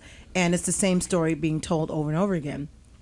We're going to be having Nick Hill, who used to be the president of the Kern County Black Chamber of Commerce. Now, he was elected in December to be the president of the council. And the way for the California Black Chamber of Commerce, the state level, Aubrey Stone, who's actually the president overall, the whole thing. Then you have the council. And so you have the president of the council. So he was elected to be the president of the council in December. But what happened is he was the president, really good president of the Fresno County, Kern County Black Chamber of Commerce, and you have to be part of both, right? I believe you have to be a part of the chamber in order to be, a part to keep that elected. So you have to be position. Part of both Kern and Fresno County? Yeah, in order to keep that position. And so even though, again, he was in December, he said, okay, well, Aubrey Stone still wanted him on board because he's really that good. And that's why I think me and Lennis joined the Kern County Black Chamber because he was really that good. Wait a minute. Y'all went out and spent your money down there? Well, they are valley-wide, right? Oh, that's what they do, right? Okay. So yeah, they are valley-wide. You know that. Did you not watch the program on Sunday morning? We said we're valley-wide. Valley-wide. Yeah, okay. Plus, we want to make sure we spend our money where it would be able to benefit and help us. Greatest return on your dollar. Exactly. Ooh, okay. So, I'm just saying. Because I there's some hear things I what feel like you're we need to saying. work out I in wanna- Fresno that we don't have that infrastructure here that they had there. So that I can appreciate. Those So are the why we facts. don't have the infrastructure? Well, I mean, those are things that have to be worked on here locally so we can bolster up the chamber that's here. Linus, did you want to speak on anything? He's like, oh, Yeah, we looking at you because you digging this hole over here. I'm going to let you figure out how to get out of it. She just threw the mic in my mouth, almost, literally. I thought I was just going to sit back and observe and watch, but she just had to throw my name and everything out. Mm-hmm. Well, right now, I know on May 23rd, they're going to be having a conference in Bakersfield with the Black Chamber, Aubrey Stone, Nick Hill, and so forth. So is this a state meeting for all the chambers in the state? It's going to be similar to that. Oh, okay. You know, because it's a state of emergency right now. A lot of businesses, black businesses are not prospering. Mm-hmm. They're not getting the needs that's met. They're not getting access to capital. And there's so many lists of things out there. And when I go out to talk to a lot of the businesses out here, African American owned, they don't get the assistance. They are struggling, you know. But some of them barely able to pay the PG&E. So to talk about advertising and marketing, we have to somehow change the subject to something else. You know, what can you do? You know, what can you know? We have options even as small as what is called a $200 broader ad. You know, is a billboard ad, so to speak, and they having a hard time affording even that. So it's and we'll deal with that more after the break that we have. That's right about now, and that's just giving you guys a gist of why we're having this discussion and having a whole broader discussion over the next several weeks on AMP TV. On Now News, we're even doing it for California-wide, and then for locally, we're talking about it on me Sunday mornings. But you are listening to Valley Black Talk Radio. We'll be right back with more news, so stay tuned. And here are those trending news headlines that are happening online as we know it. Find out more news at morenews.amptvnow.com. According to News One, Wisconsin officer Matt Kinney, who shot and killed an unarmed Tony Robinson and used lawful deadly force, will face no charges in Robinson's death. Robinson was shot 7 times. All 7 of those bullets, shot at close range, hit the young man front to back. Robinson's family has hired lawyers to conduct their own investigation into the shooting and ordered an independent autopsy, according to the Wisconsin State Journal. Meanwhile, the local community is protesting the outcome. TheRoot.com reports that in HBO, their new series, Bessie Smith, 22 years in the making, Dana Queen Latifah Owens delivers a powerful performance as Bessie Smith, the Empress of the Blues, 1894 to 1937. Smith was publicly bisexual at the time when women and men were tortured and jailed for engaging in same-sex relationships. Her unconventional approach to blues singing was reflected in her unconventional relationships with men and women who were intoxicated by her self-determination, yet threatened by her indomitable spirit. In the Griot, the Marvel Cinematic Universe may be considering Selma director Ava DuVernay to direct one of its upcoming diverse superhero movies, which include Black Panther and Captain Marvel. Should DuVernay be hired, she would be Marvel's first female and first African-American director, a much-needed boon for the company, as it has been criticized for its lack of diversity. And that's what's trending on online news.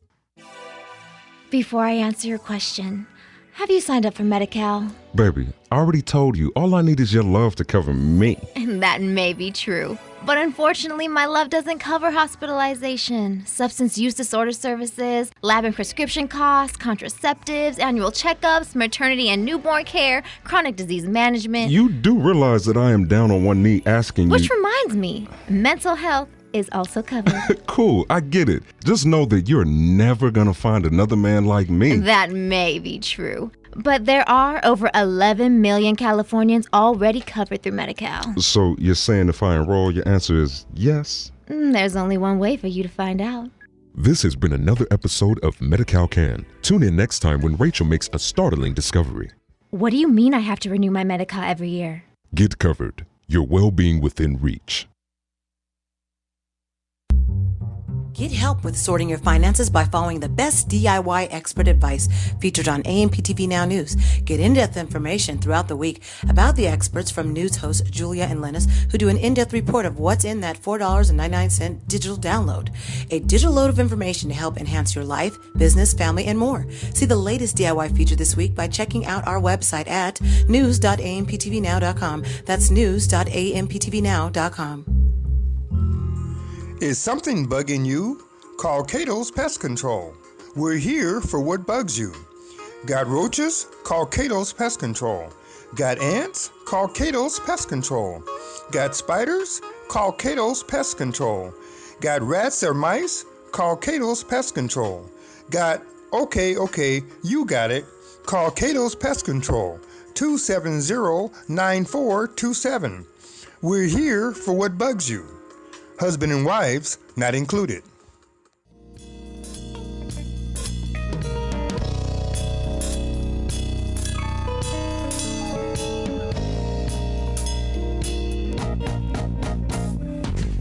Welcome back to Valley Black Talk Radio. Today is May 17th, 2015. My name is Julia Dudley Najib. I really like that music. Man, I wonder where that came from. And that's Mel Sanders. We know who that is. That guy, that's Mel Sanders. Not the music. That's what, yeah. Actually, you said your brother did that music. Yeah, that's him. That ain't me. Oh, okay. That's why you like it? Yeah. All right.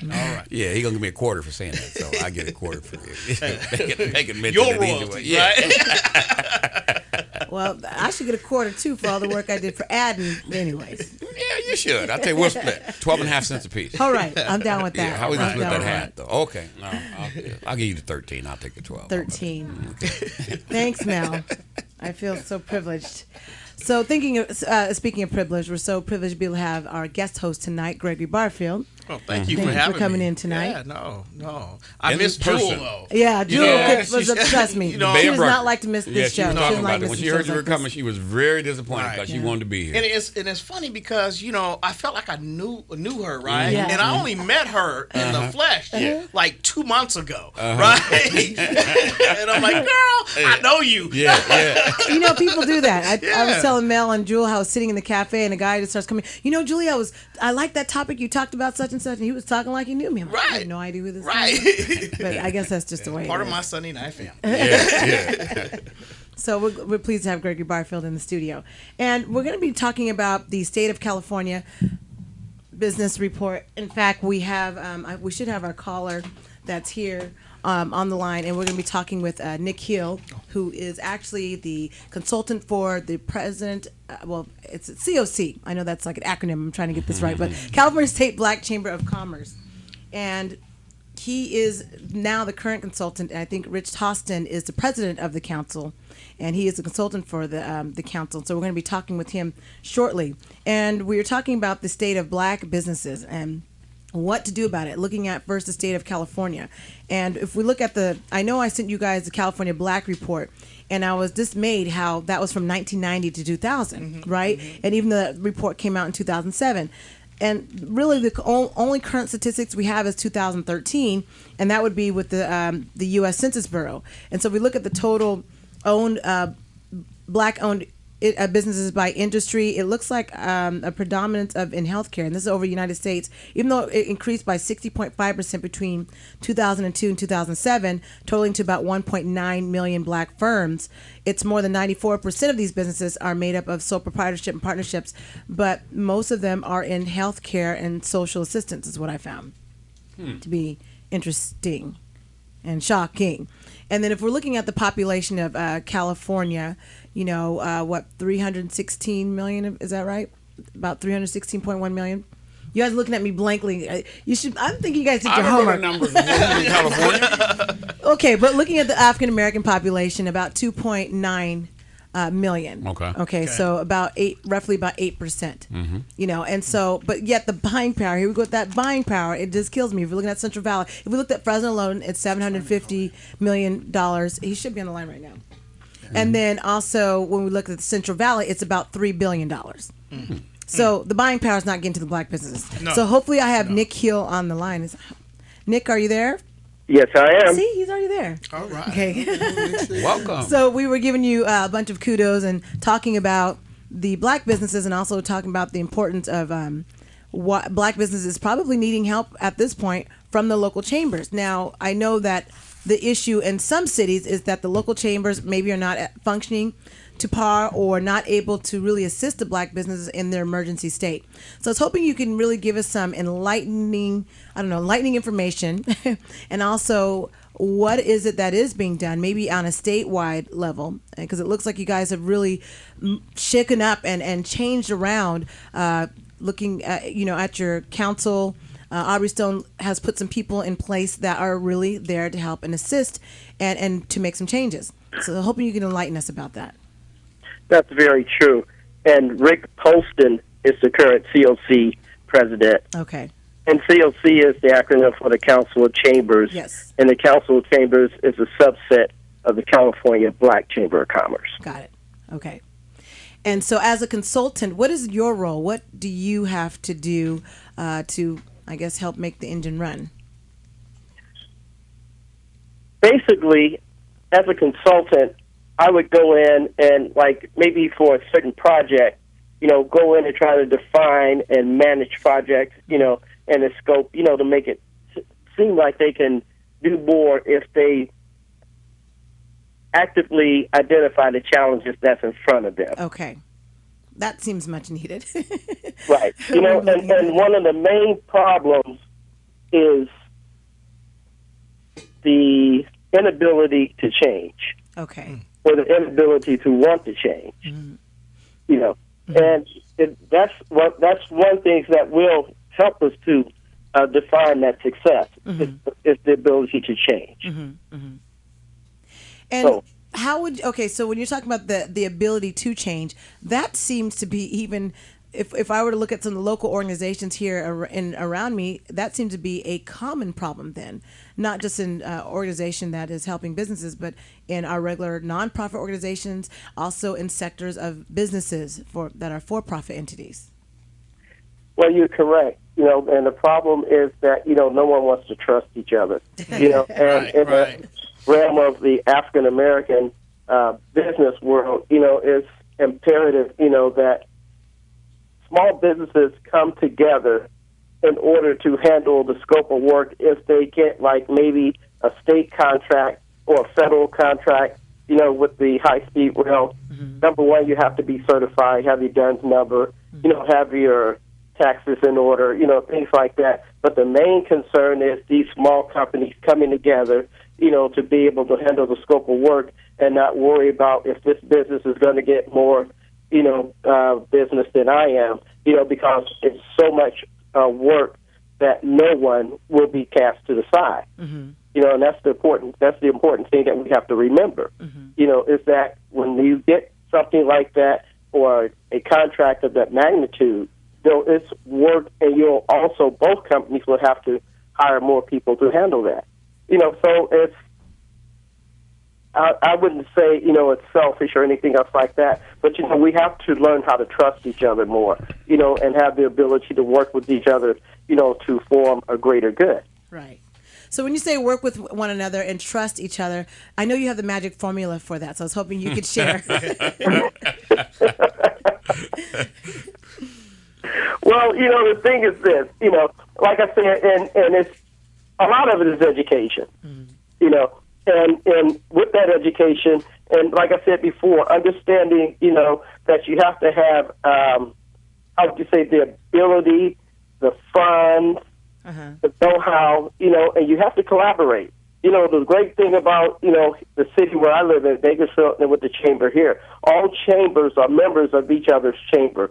So we interact and we intermingle and things like that through inter-chamber functions and networking and things like that. So we're always talking, amongst each other. Then we have, like, multi-chamber mixers and things like that. So, like, you get a different perspective of everything. And with our chamber here in Kern County, it's one thing to be able to, keep your doors open, but it's another thing to be able to let someone come into your doors, and you're able to help these people. You're able to advocate for these people.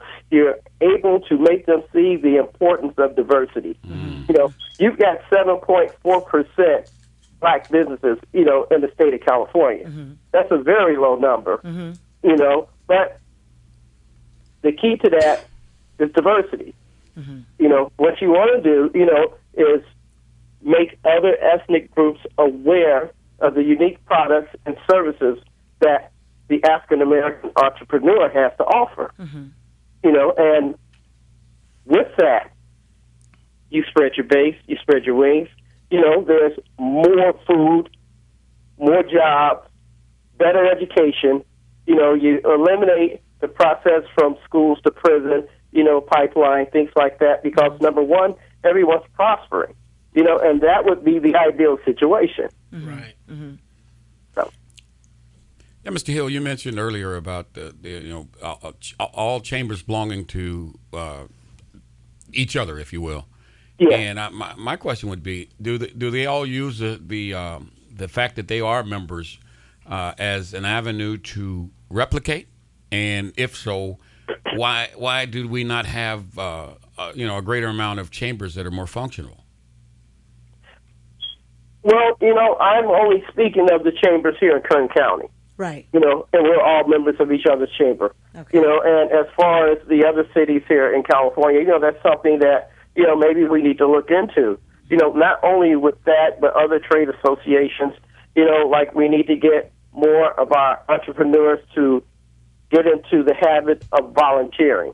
When you volunteer, you get in contact with a lot of wealthy, how would you say, corporate people. And seeing as though we've only got 5% corporate people as far as the African American business community is concerned, 95% of us is sole proprietors. And so, like, getting with these other companies, getting the feel of it, and getting involved in the process, getting involved in the political process, as well, and this is only, like I said, it's only going to increase our horizons as far as black business and the expansion and maintaining our black businesses, because if we can't go over that first hurdle, we're stuck at the starting gate, and that's one thing that we don't want to be. We don't want to be stuck at the starting gate. We want to jump that hurdle and continue to jump that next hurdle until, we're right up there with everyone else.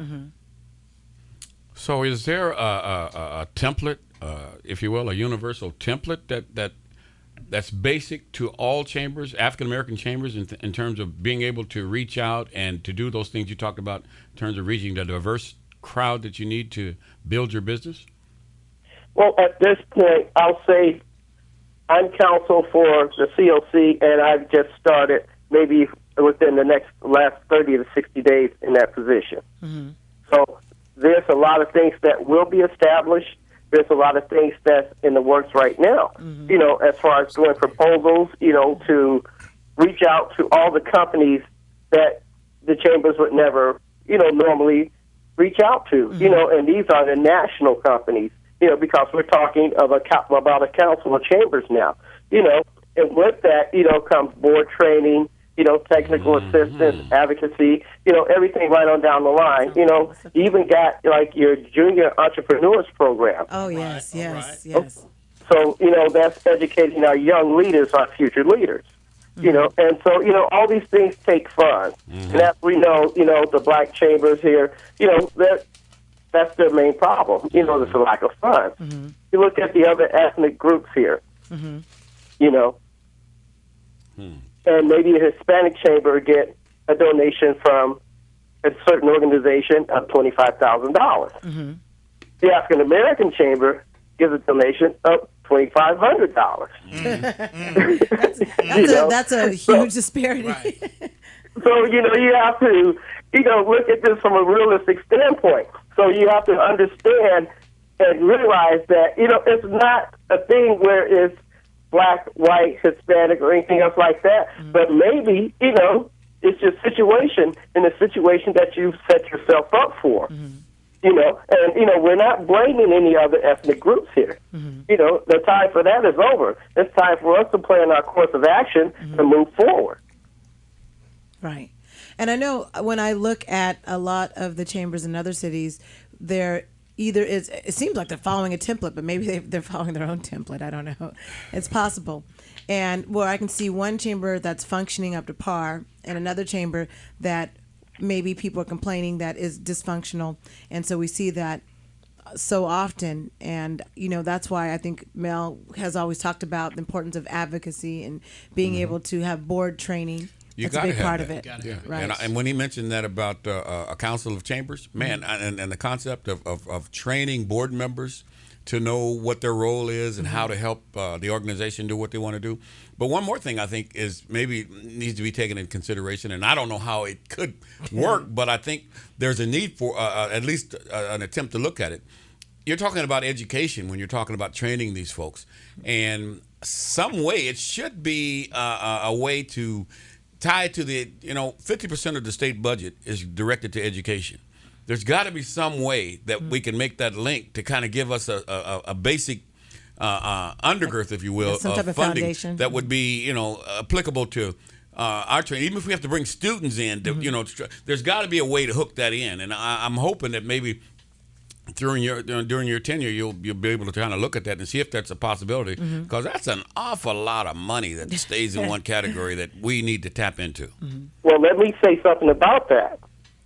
I sit on the LCAP advisory board for the Kern High School District. Okay. So we're looking at a disparity there as well. And what I mean by that, there's a black organization here at Kern County called Project Best. Okay. And this is for prominent black students to come up, go into the entrepreneur category and things like that, and to become great leaders, And then you've got another group of students, and the numbers here are astounding, where you've got $419,000 going to this group of students for this program, but Project Best is $49,000. And there's a former principal that sits on there. Her name is Gwen Johnson. Okay. And she's on the LCAP committee as well. And she's an African American principal, former principal. So we pointed these things out to them. Because that's the reason why we're there, to decide, how money's divvied up and things like that, and make sure that it is evenly proportioned. But even there, the African American community, is getting slighted. So, but there we can say, well, wait a minute. That's not right. You need to reevaluate that, and you need to think about, giving them more money. That's $3,000 a year, right? Which is nothing. Right. Don't spread out over X amount of schools. All they're doing is giving you $3,000. That's just a little slap on the wrist. Maybe it's just a little slap on the fingertips, not even the wrist. You know what I mean? So with that, it's just a token move. And as far as this 25% quota, that these companies have for, giving out the federal grant, they have to be able to get to reach 25% of the majority population. Right. Satisfy this. Well, what they'll do is they'll come up, they'll contact a few people, and they'll say, well, we tried to reach out, but it didn't happen. So then all those funds go back to their crony. Now, we're saying, well, wait a minute. We'll do a trade association, and then after that, you can come to this trade association and you can choose as many people as you need. We'll make these people readily accessible. We will start a boot camp, to prepare these people, to make sure, that they're job ready. So when you come back, you've got black electricians, black printers, black painters, black builders, constructions, or field service techniques and everything. So it's no such thing as, oh, well, we couldn't find anyone. So what we want to do is try to eliminate that process as well. So, but I mean, it's all in how you look at these things. It's important that you know your politicians and you know that your politicians are there for you. You go down to the state capitol in Sacramento, your politicians will welcome you. They will tell you, use us.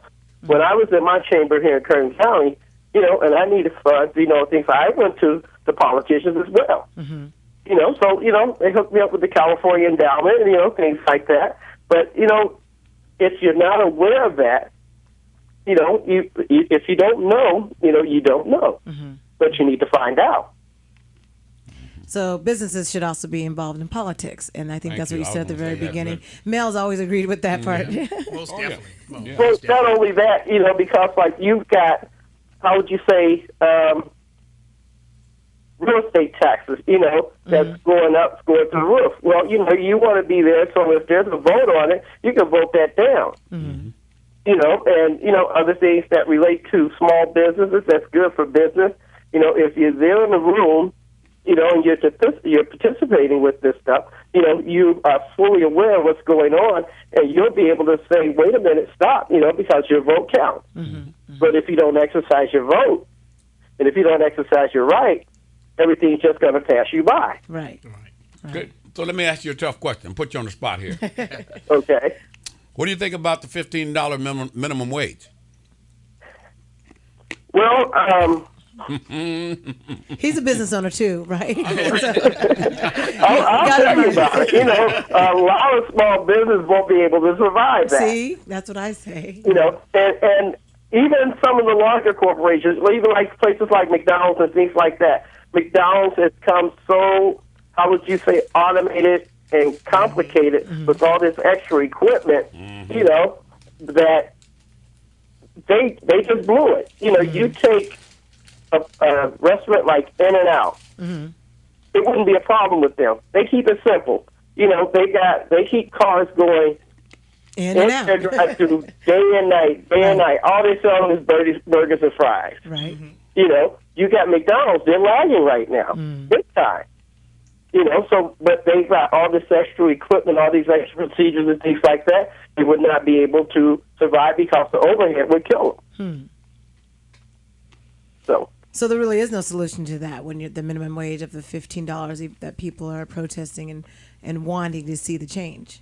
Yeah, but if you cross-train your people, to do 2 or 3 different jobs in there, which they would have to do, number one, and number two, that means that they would reduce some employees' hours, things like that. There would be cutbacks, it would be cutbacks in hours, there would be cutbacks in a lot of different perks and things like that, that they normally would be able to enjoy. I know it's not much, but still they would have to do those cutbacks. But if they were going to do it, that would have to be one of the ways that they do it. They cross-train their people so they wouldn't need as many people to do the same job. And that would help them out as far as with their, how would you say, their labor percentage. Okay, let me ask you the other tough question. Okay. That's part of the national debate right now, and that has to do with the trade agreement. Is that good for business in this country or not? Which trade agreement? I'm sorry. The one that the president's trying to push, and he's having some struggle with some of his folks in his own party, talking about limiting the trade. They don't want it to go through. They're very concerned about the union jobs and taking away of the good jobs in this country, much like NAFTA and GATT did in the past. Okay, I know about the trade agreement, but as far as taking away the good jobs and things like that, are you talking about from an illegal alien standpoint or what? No. He's just talking about being able to increase trade abroad that the president says will bring more jobs to more opportunity for revenue to come to this country because we'll have a greater market to sell to. It would increase it not statewide, but as far as the whole United States is concerned, it would increase everything. Now, that's the president's position, but there's several organizations and unions who say that's really not the case. And I'm just wondering what's the chamber, particularly the African American chamber, what's their position? Or do they have a position? Or do they have one? They maybe not have one yet. I mean, it's early in the game. Yeah. So. Yes, it's still early in the game, but I would imagine that, they would feel that way because it would infringe on the amount of funds that they would get as far as these unions and things like that. When you go and you start dealing with all these, how would you say, different international trade laws and things like that, but they'll have no power, as far as that, because a lot of these things will not be union. They'll be non-union, and then I guess they have a real concern about that, whether they're going to be, losing a piece of the pie, but I don't see them losing any funds. I see everyone gaining from this. And then after the break, we want to ask you a few questions, looking at some of the counties that have the most black businesses, Los Angeles being one. And so if you can hang on with us, we are speaking with Nick Hill, who is a consultant for the COC, California State Black Chamber of Commerce. You're listening to Valley Black Talk Radio. We'll be right back after this break. Get help with sorting your finances by following the best DIY expert advice featured on AMPTV Now News. Get in-depth information throughout the week about the experts from news hosts Julia and Lennis, who do an in-depth report of what's in that $4.99 digital download. A digital load of information to help enhance your life, business, family, and more. See the latest DIY feature this week by checking out our website at news.amptvnow.com. That's news.amptvnow.com. And here are those trending news headlines that are happening online as we know it. Find out more news at morenews.amptvnow.com. According to News One, Wisconsin officer Matt Kinney, who shot and killed an unarmed Tony Robinson and used lawful deadly force, will face no charges in Robinson's death. Robinson was shot 7 times. All 7 of those bullets, shot at close range, hit the young man front to back. Robinson's family has hired lawyers to conduct their own investigation into the shooting and ordered an independent autopsy, according to the Wisconsin State Journal. Meanwhile, the local community is protesting the outcome. TheRoot.com reports that in HBO, their new series, Bessie Smith, 22 years in the making, Dana Queen Latifah Owens delivers a powerful performance as Bessie Smith, the Empress of the Blues, 1894 to 1937. Smith was publicly bisexual at the time when women and men were tortured and jailed for engaging in same-sex relationships. Her unconventional approach to blues singing was reflected in her unconventional relationships with men and women who were intoxicated by her self-determination, yet threatened by her indomitable spirit. In the Griot, the Marvel Cinematic Universe may be considering Selma director Ava DuVernay to direct one of its upcoming diverse superhero movies, which include Black Panther and Captain Marvel.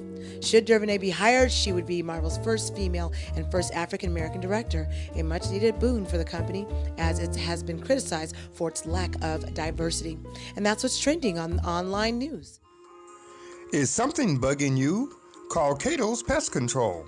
We're here for what bugs you. Got roaches? Call Cato's Pest Control. Got ants? Call Cato's Pest Control. Got spiders? Call Cato's Pest Control. Got rats or mice? Call Cato's Pest Control. Got, okay, you got it. Call Cato's Pest Control, 270-9427. We're here for what bugs you. Husband and wives not included. A heart attack, stroke, an invasive cancer, end-stage renal failure, major organ, ALS, blindness, paralysis. Too much to think about.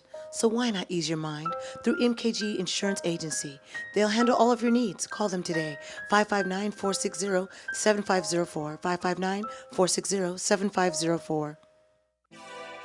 Before I answer your question, have you signed up for Medi-Cal? Baby, I already told you, all I need is your love to cover me. And that may be true. But unfortunately, my love doesn't cover hospitalization, substance use disorder services, lab and prescription costs, contraceptives, annual checkups, maternity and newborn care, chronic disease management. You do realize that I am down on one knee asking Which reminds me, mental health is also covered. Cool, I get it. Just know that you're never gonna find another man like me. That may be true. But there are over 11 million Californians already covered through Medi-Cal. So you're saying if I enroll, your answer is yes? There's only one way for you to find out. This has been another episode of Medi-Cal Can. Tune in next time when Rachel makes a startling discovery. What do you mean I have to renew my Medi-Cal every year? Get covered. Your well-being within reach. What if you suffer a major heart attack, stroke, or an invasive cancer and don't die? Would your family be able to financially maintain their standard of living without you? Ease your mind today by calling MKG Insurance Agency at 559-460-7504, 559-460-7504. Want to be a featured DIY expert on A&P TV Now News? Have 5 years experience in the field of knowledge you want to share with millions of viewers? Great. Find out how you can earn money by helping others make their lives better. DIY, do it yourself, can mean viewers are saving money, enhancing their lives, or looking at a more efficient way of doing a task. If you've got the information to share, we've got the hookup for the digital download. Find out more by going to news.amptvnow.com. That's news.amptvnow.com. Delta Sigma Theta Sorority Incorporated of the San Joaquin Valley Alumni Chapter present the 22nd African American High School Recognition Ceremony 2015. So join us on Sunday, June 7th, as we celebrate from 3 to 5 p.m. students who are ready to take the next step. Admission is free and will be at the Fresno State Satellite Student Union. The cost for participants who would like their kente cloth is $15.